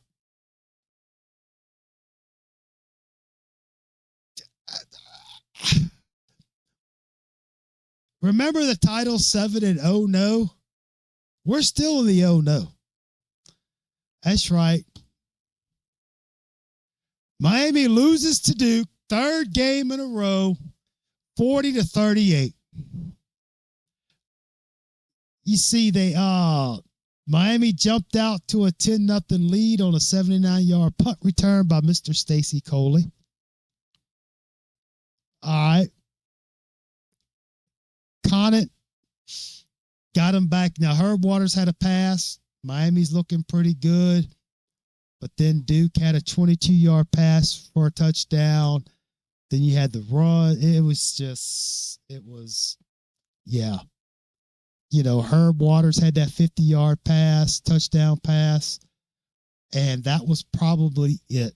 That was in the 3rd quarter. And then Duke just went on. Well, no, I take it back. Miami had the field goal with 5 minutes left, but then it was all Duke. Field goal, touchdown, run, field goal.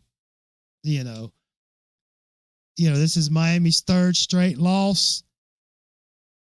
And the first time Duke beat Miami for the first time in 9 games. Miami had a 9-game winning streak against Duke. So Miami goes from 7-0 to losing to Duke for the first time in 9 games. You know, in the last 10 years, Miami beat them 9 times and lost once. Unbelievable. Miami had 28 first downs. Duke had 27. Miami had 186 yards rushing. That's right. Duke had 358 yards rushing. Let me say that again. Duke had 358 yards rushing against Miami. Duke. Yeah.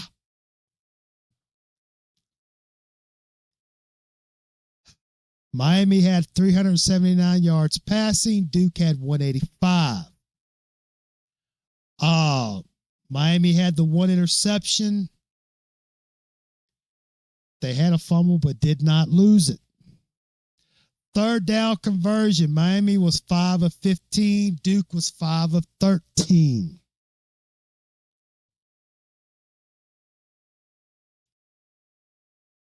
Oh, my gosh. Oh, so looking at the individual stats, Mr. Crawford had 19 rushes for 115. Eduardo Clements getting into the action with the 28-yard rush. Gus had 4 for 22. Morris 4 for 18. Hagens 1 for 3. For Duke, Sneed 9 for 138. Duncan 16 rushes for 98 yards. Powell 59. Conant, the quarterback, 37. It was Duke. So Duke, like I said, 52 attempts for 370. Now, some positives. Mr. Morris goes 30 of 49 with 1 interception for 379. 2 touchdowns, longest pass play of 50. He had 1 sack. Now, with that 379, Mr. Morris he is number 4.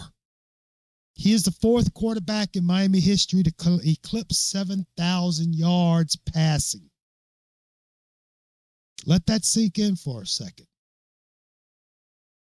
You know, think about a few episodes ago where he came in, him and Jakari. Steven was a freshman. He's now a senior.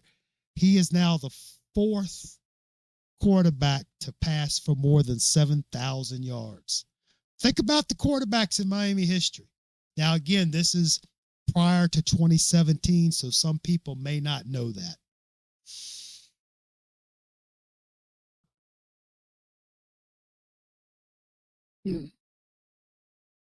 All right, so Mr. Waters had 9 receptions for 116 and 2 touchdowns. Hearns, 8 for 107.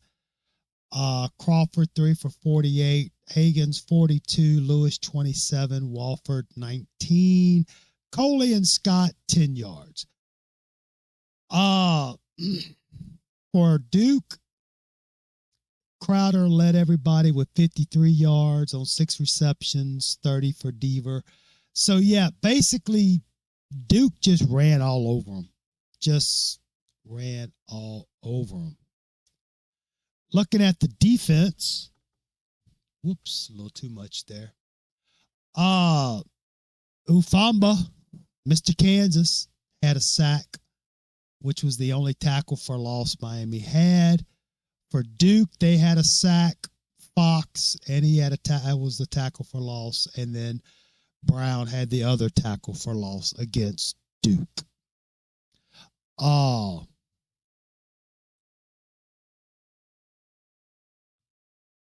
Now, Mr. Waters, going back up to him, his 9 receptions was a career high. And also, Mr. Crawford, Mr. Dallas recorded his 2nd career 100-yard game. And Mr. Hearns, he surpassed 100 receptions on the year.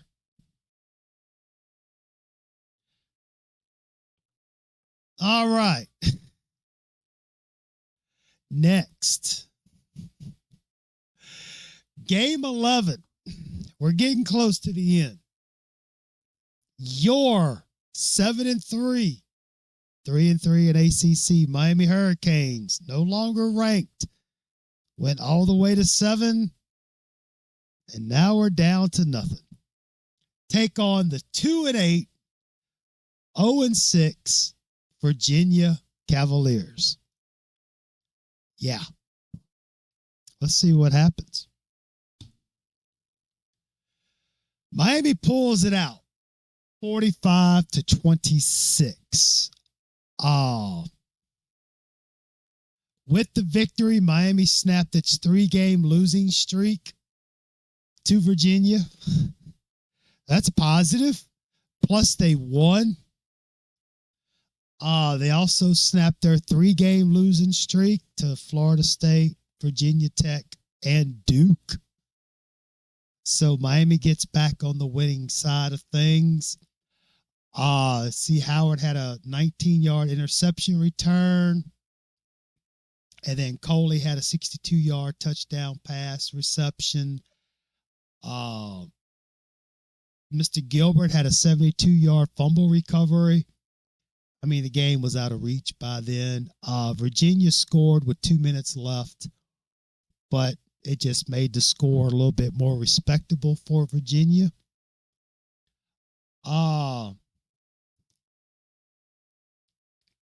Looking at the numbers here, see if y'all can see that a little better.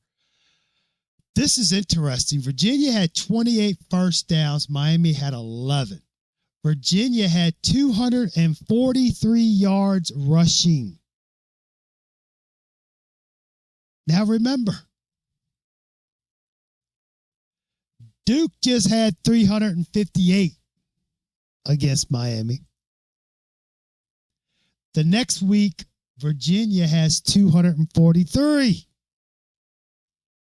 Miami had 90 yards rushing. Virginia had 240 yards passing, 214 from Miami. Now, Virginia had 3 interceptions. Miami had the 1. Virginia lost the fumble. Miami lost the fumble. Virginia was 11 of 20 on third down. Miami was 5 of 14.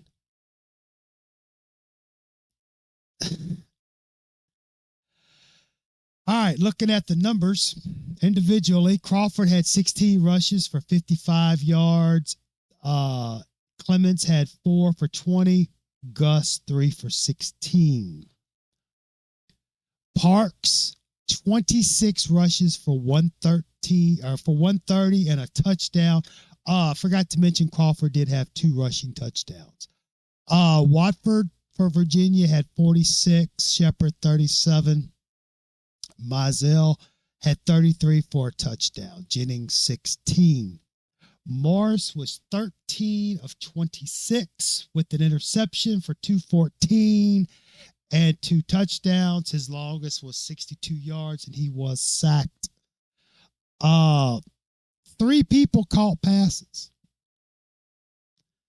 Hearns had 6 for 126 and a touchdown. Coley had 5 for 81 and a touchdown, longest of 62, and Crawford had 2 for 7.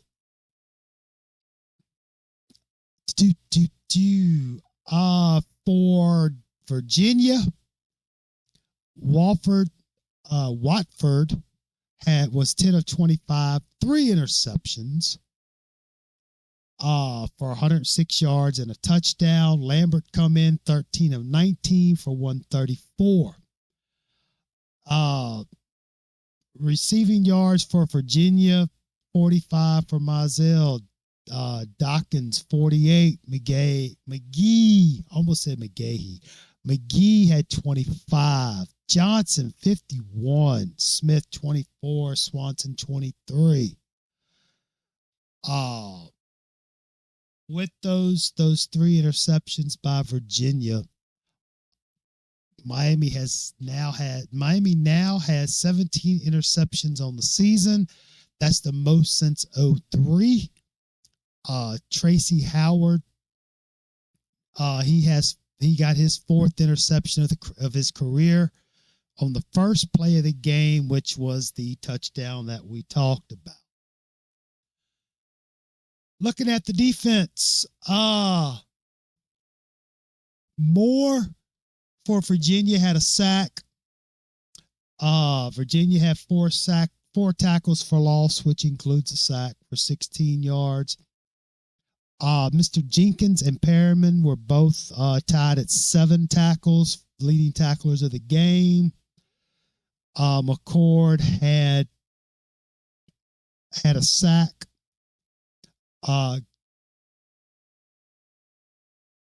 Winfro Rogers, and Howard had interceptions. All right. Finally, we get to the end of the season. This is game 12. This is at Pittsburgh.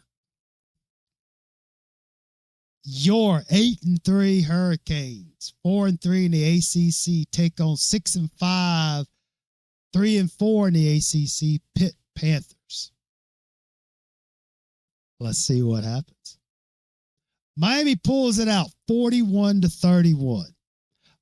With the win, Miami extended its series winning streak to 8 games against Pitt. And Miami does secure a 9-win season. You know, they go 7-0 in the first 7 and then go 2-3 in the last 5, but still salvage a 9-win season.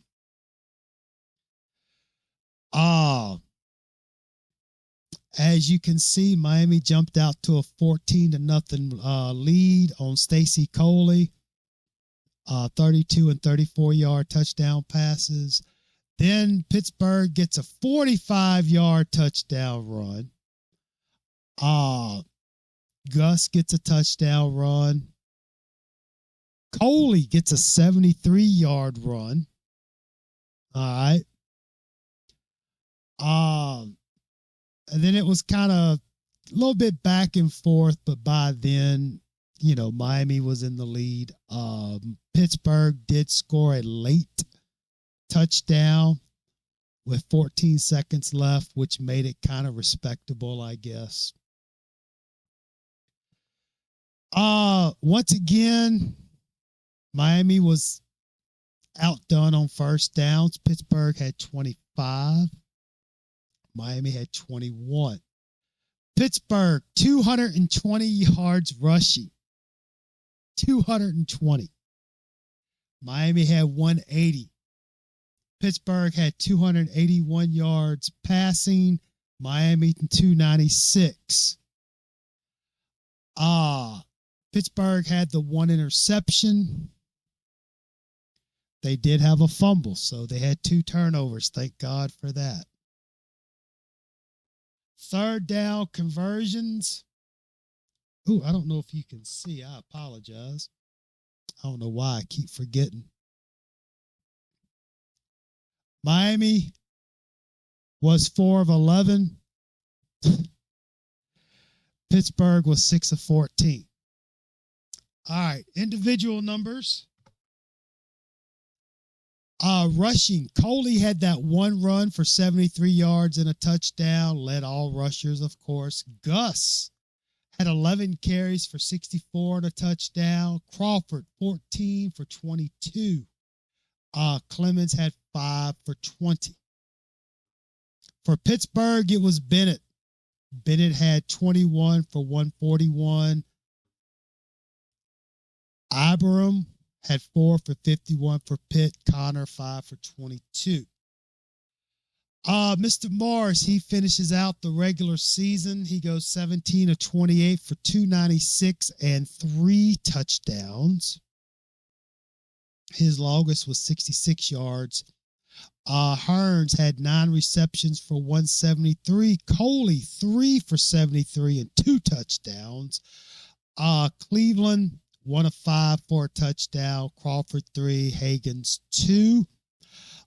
With Hearns, he recorded his 6th 100-yard game of the season and became the 4th Hurricane with 1,000-yard receiving season. Let that sink in for a second. This is 2013. Think of all the receivers. And Hearns was the 4th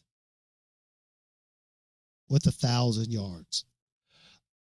Pittsburgh, Savage, he was 24-43 with the interception, 281, 2 touchdowns. Boyd had 9 receptions for 98 and a touchdown. Garner, 4 receptions for 78. Holtz, 4 for 32. Ibrahim, 37, etc., and a touchdown. Looking at defense. Mr. Kansas had a sack. Gaines led all tacklers with 8. Miami had 4 tackles for loss. Mr. Burns had an interception. On Pittsburgh's side, no sacks. They had 5 tackles for loss.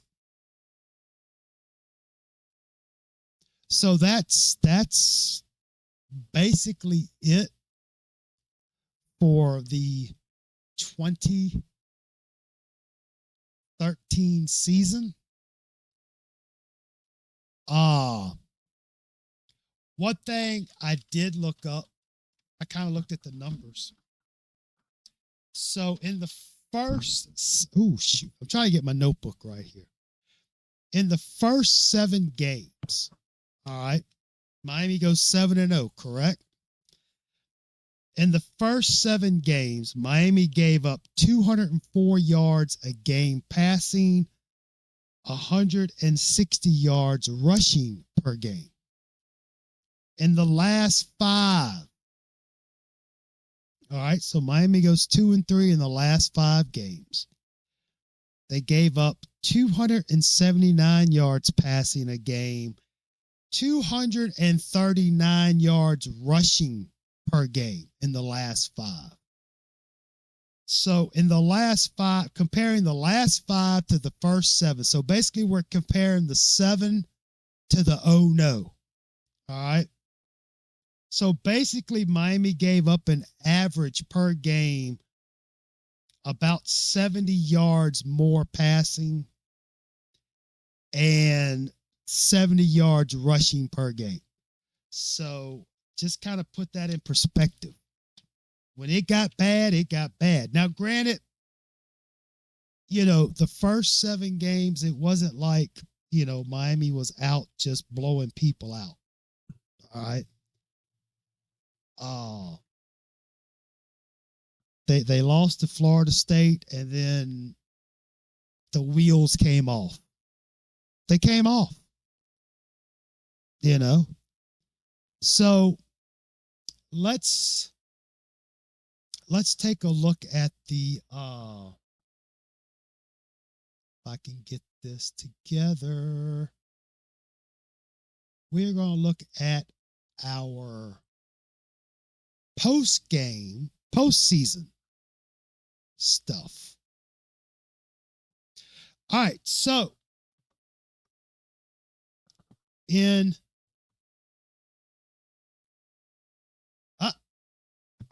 hit the wrong button. I bet y'all thought about the bowl. I forgot about the bowl game, didn't you? No, it's in the postseason.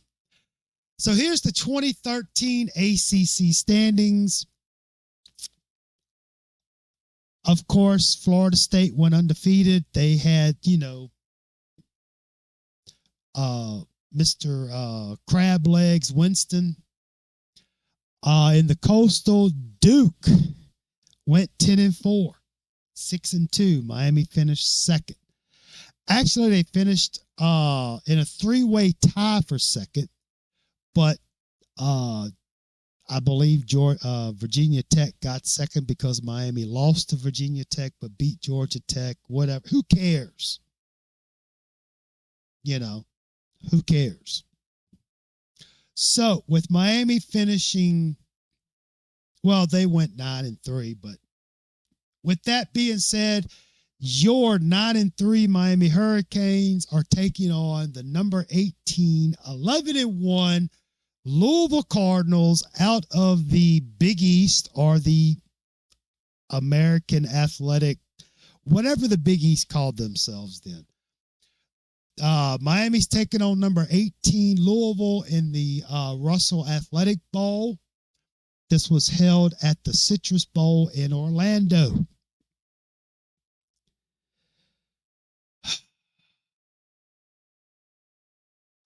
And Louisville, with Teddy Bridgewater, who should have went to Miami. Louisville wins 36-9. They never really looked back. Miami did jump out to a 2-0 lead on a sack for a safety. I guess they were calling them back then. But then, you know, it just, you know, I mean, Louisville had 3 field goals. So, I mean, Miami was trying to hold them, but then it just went crazy.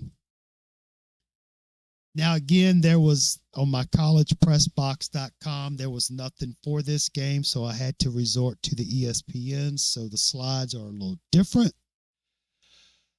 First downs, Louisville had 28 to Miami's 14. Third down efficiency. Oh, my goodness.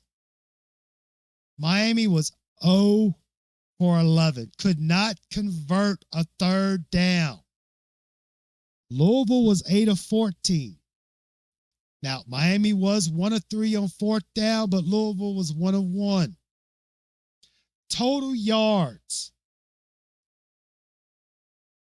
554 total yards for Louisville. 174 for Miami. I see D'Onofrio had that defense ready. Louisville behind Teddy Bridgewater had 447 passing yards. Miami had 160. Now, this is even more appalling. Miami had 14 rushing yards. Louisville had 107. And Louisville had 9 penalties for 79 yards.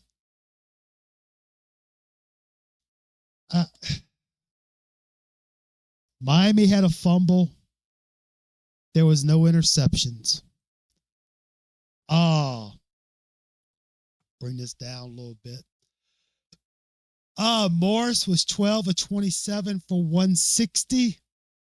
But Bridgewater, how in the world did they not get? I guess Bridgewater went to Louisville because of the black clouds swirling and Randy Shannon was gone.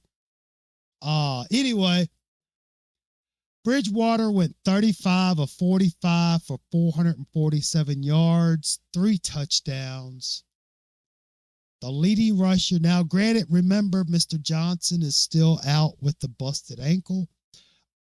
Gus Edwards had 12 carries for 38 yards. Crawford had 11 for 35.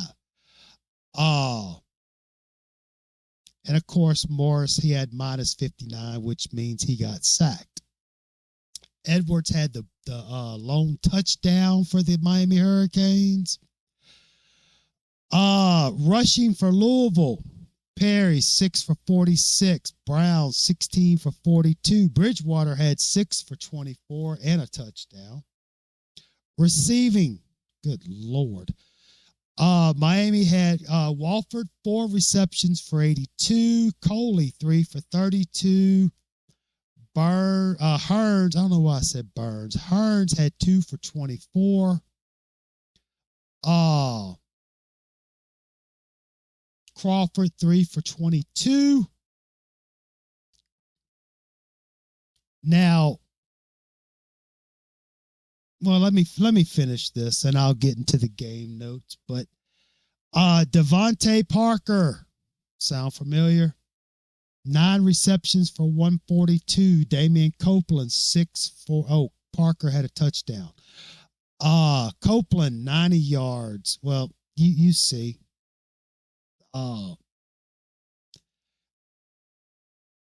As far as Miami, they didn't score a touchdown or field goal in the first half for the first time since the 23-20 loss to UCF.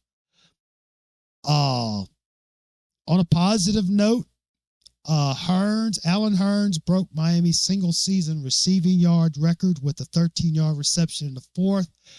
He finished the season with 1,163 receiving yards, surpassing Leonard Hankertson's 1,156 in 2010. So congratulations to Hearns.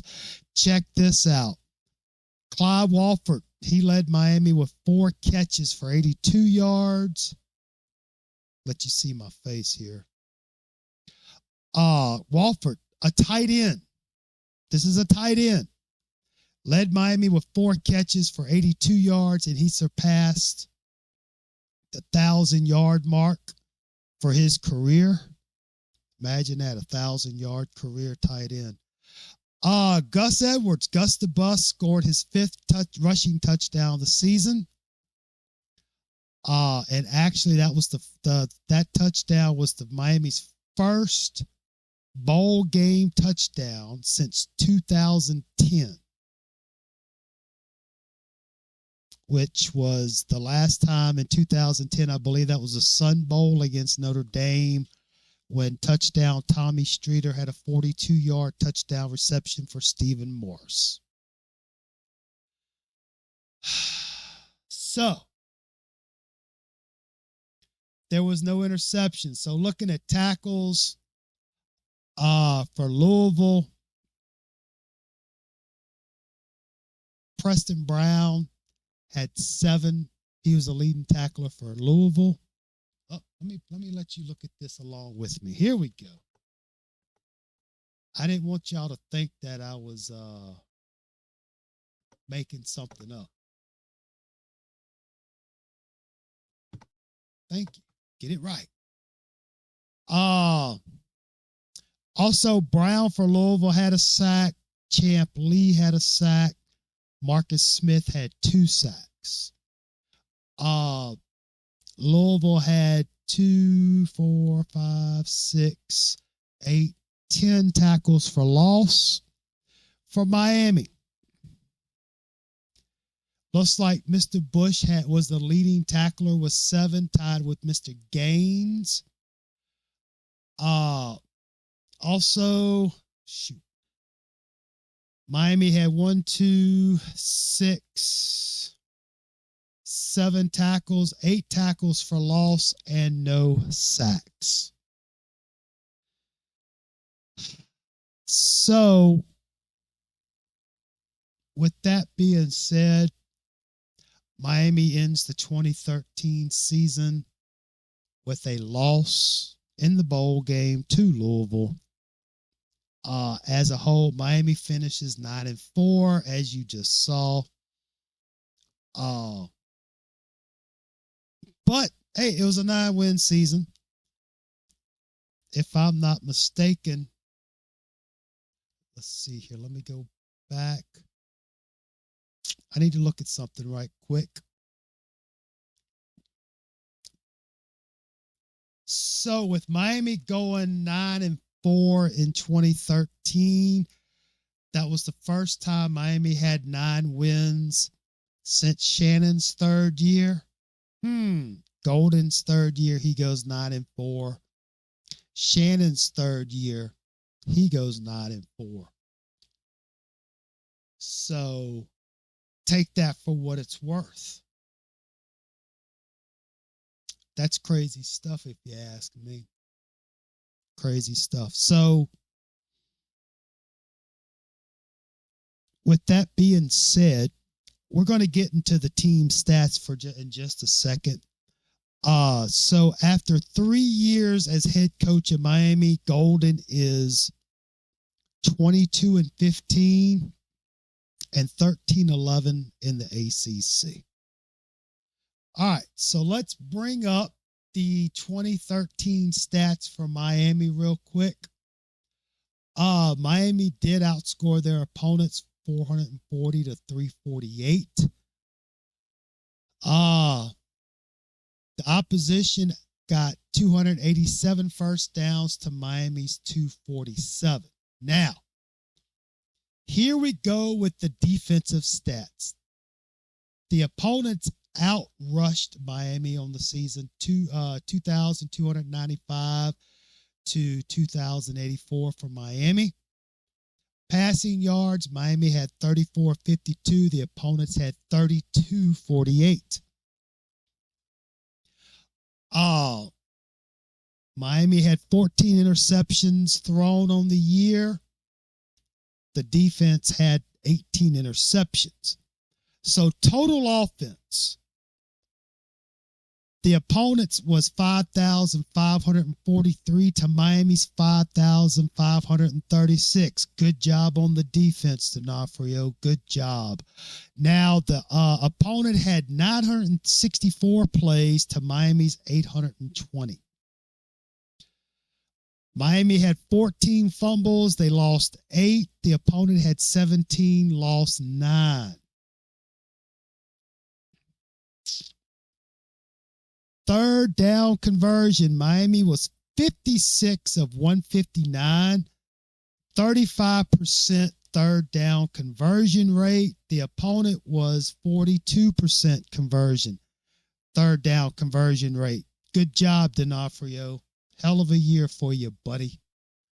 So looking at the individual stats with Duke Johnson, remember he, bring this in a little closer here.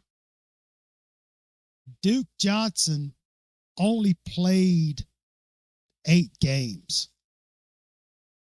Because remember, he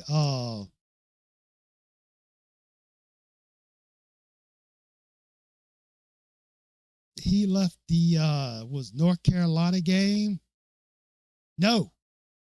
Duke Johnson fractured his ankle in the Florida State game. That was the third quarter. So with that being said,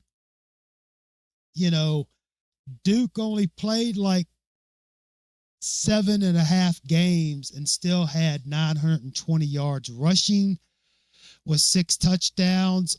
Dallas Crawford come in with 12 touchdowns for 558 yards rushing. Freshman Edwards, 338. Clemens, 194.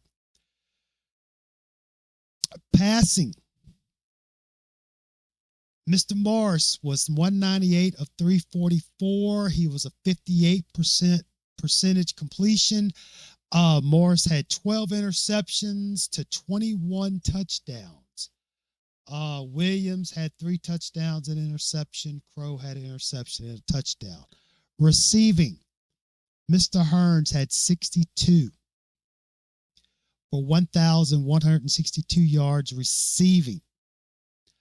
Walford had 454. Hearns had 6 touchdowns. His longest reception was 84 yards. Walford had 2 touchdowns receiving.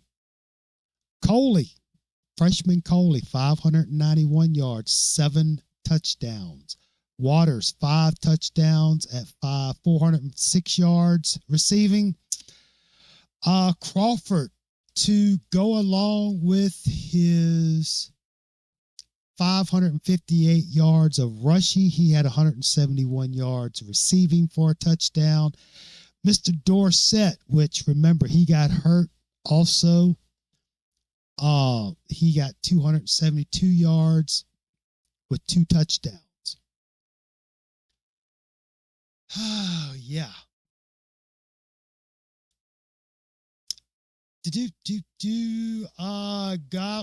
Gudis was 13 of 17 on field goals. He was perfect on extra points.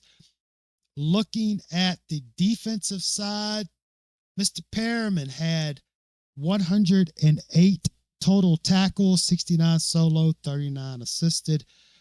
Gaines, 83 tackles. Green, 68. Gunner, 46. Jenkins, 46. Chicolo, 46. And Cornelius, 40, etc., etc. So, that's that on the 2013 season. Now, one thing I do want to share is I want to share Mr. Morris's career stats since this was his last year with Miami. So from 2010 to 2013, he ended up with 7,896 yards passing, which at the time was number 3, only behind Dorsey and Harris. He did end up with 49 touchdowns.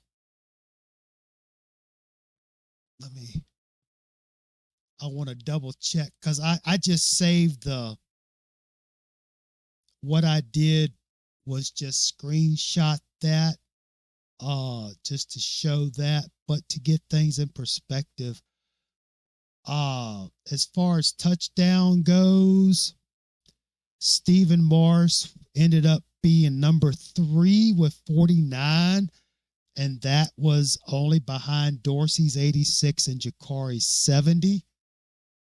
I say unfortunately, as of today, Morris is number 5 in touchdowns behind, of course, Dorsey and Jakari, Kaya, and Tyler Van Dyke. But in 2013, he ended up being the 3rd in yardage, 3rd in touchdowns. As far as interceptions go, he finishes number 7 all time with 30, which is behind Harris, 4 guys from the 60s and 70s. And he finishes behind Kyle Wright. Kyle Wright had the 31 like we talked about. But to put it in perspective, Morris had the 30 interceptions, but Bernie Kosar had 29. And that's from 83 to 84. So, and Dorsey had 28 interceptions. Jim Kelly had 28. So, kind of puts a little perspective on things. Morris, like I said, he had the 78, almost 7,900 yards passing, almost 7,900 yards passing. Kosar only had almost 6,000. Just to give you a little perspective of what Morris did. Now, would Morris? Would anybody pick Morris on this year's team? In a heartbeat, I would. I'll take Stephen Morris on this team above Cam Ward. Yes, I would. Mainly because Stephen Morris is a Hurricane, and in my opinion, Cam Ward is not. He's a transfer. He spent 1 year. He got paid to play. Morris went from 2010 to 2013 through the good times and the bad. That's all I'm saying. No disrespect to Cam Ward, but it's just the thing. Cam Ward's getting $1 million to come in for 1 year. Okay, so now let's look at Alan Hearn's career. Alan Hearns finishes his career with 1,891 yards receiving, which at the end of his career got him to number 7. Okay. As far as the receiving touchdowns, he finishes number, let's see here, take away 1, 2, 3, 4. 1, 2, no, it's 3. He ended up finishing number 8 in touchdown receptions at 14, which would put him behind Mr. Blades, who had 15. So, yeah, that's pretty cool. He finishes number 7 in yards and like number 8 in touchdowns.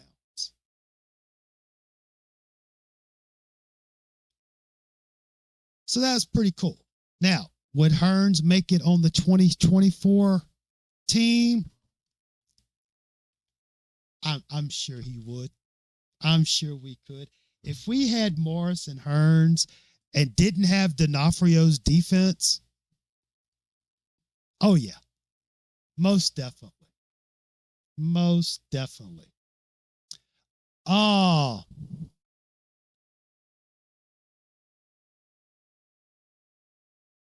So overall, 2013 started off really good, but then it kind of fizzled. But you know what time it is?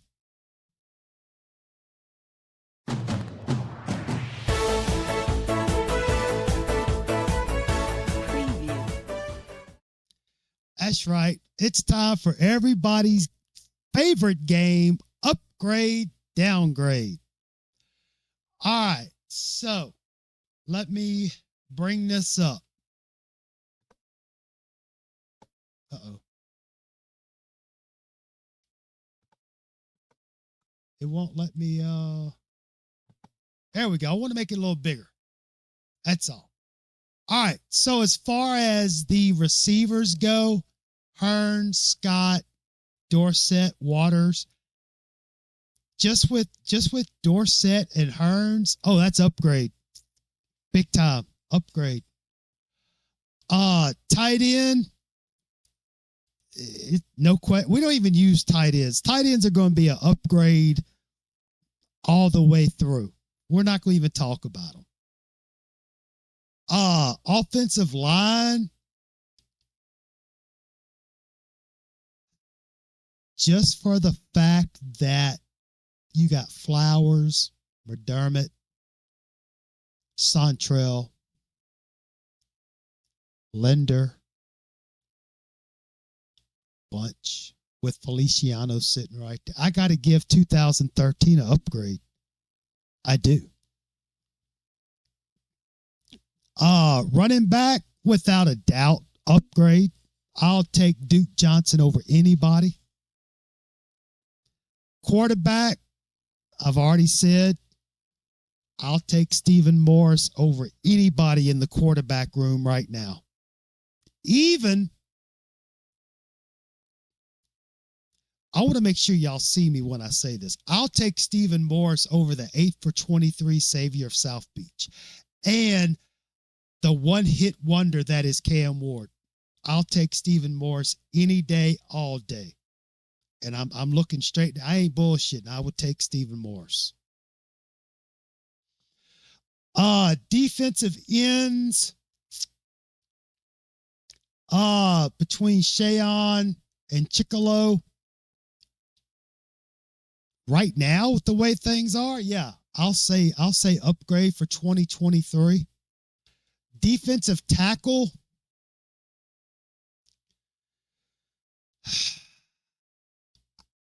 I'm going to take 2024.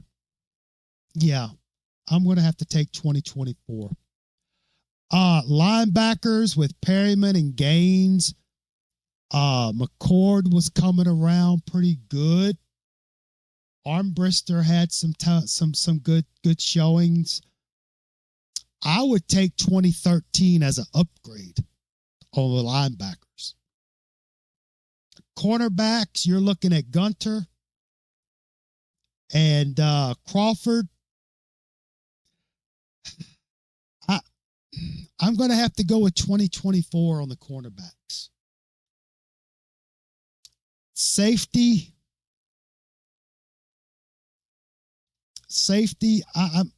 you got Bush sitting there, and you had Highsmith, but oh man, Bush was really good.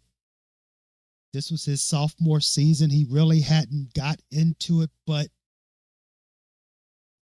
with what I don't really know who the safeties are this year. Again, if somebody would come out, if you have the 2024 depth chart, this would make the game a lot easier, but we're just kind of basing on what we think. But if you have the 2024 depth chart, email it, southcoastkane@gmail.com, or let Chad know, or Cuban. You can DM them on the Twitter, the X. But as far as the safeties go, I would probably take 2024. I would say that 2013 was a downgrade just because Mr. Bush is only a sophomore, and Highsmith, yes, he was a senior, but you remember he came in as a quarterback, and they moved him over to safety, if I'm not mistaken. So, with that being said, the 2013 wide receivers upgrade, offensive line upgrade, quarterback upgrade, running back upgrade, tight end. You already know 2013 is an upgrade. Defensive ends. Give me an upgrade for 2013. Defensive tackles, I'm going to say downgrade for 2013. Linebackers, upgrade for 2013. Cornerback, I think I said downgrade, I believe. And safety, I'm going to have to say downgrade. So I'm going to say this year, 2024, the defensive backs and the defensive tackles are an upgrade. Everything else on 2013, I'll take. But honestly, truth be told, I'll take this 2013 team with the coaches and with Shannon. Well, oh crap, Shannon versus Fitch. Yeah. Wait a minute. Hang on, Coley. I don't know why I said Fitch, but you give me this 2013 team with Coley today. Oh, dude, any day of the week. Any day of the week. And then you take this defense from 2013 with Guidry all day, every day. I'm just saying. You know. So yeah, that basically concludes. Let me take me back. There we go. Take me back to my regular screen. So, yeah, that was 2013. 7-0. No, they started out 7-0, but the defense started getting suspect. But 2014, we got another. Wait a minute. Hold up. Hold the phone. In 2014, I thought, okay, well, Morris is gone, and I'll wait till we get to 2014. I know it should be a spoiler alert, but Kaya comes in as a freshman quarterback. So the next time we gather, it will be 2014, episode 11.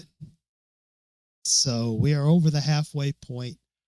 I wish I could have done this live, but I kind of had to. If you notice the editing, I have like 3 parts, but I did it.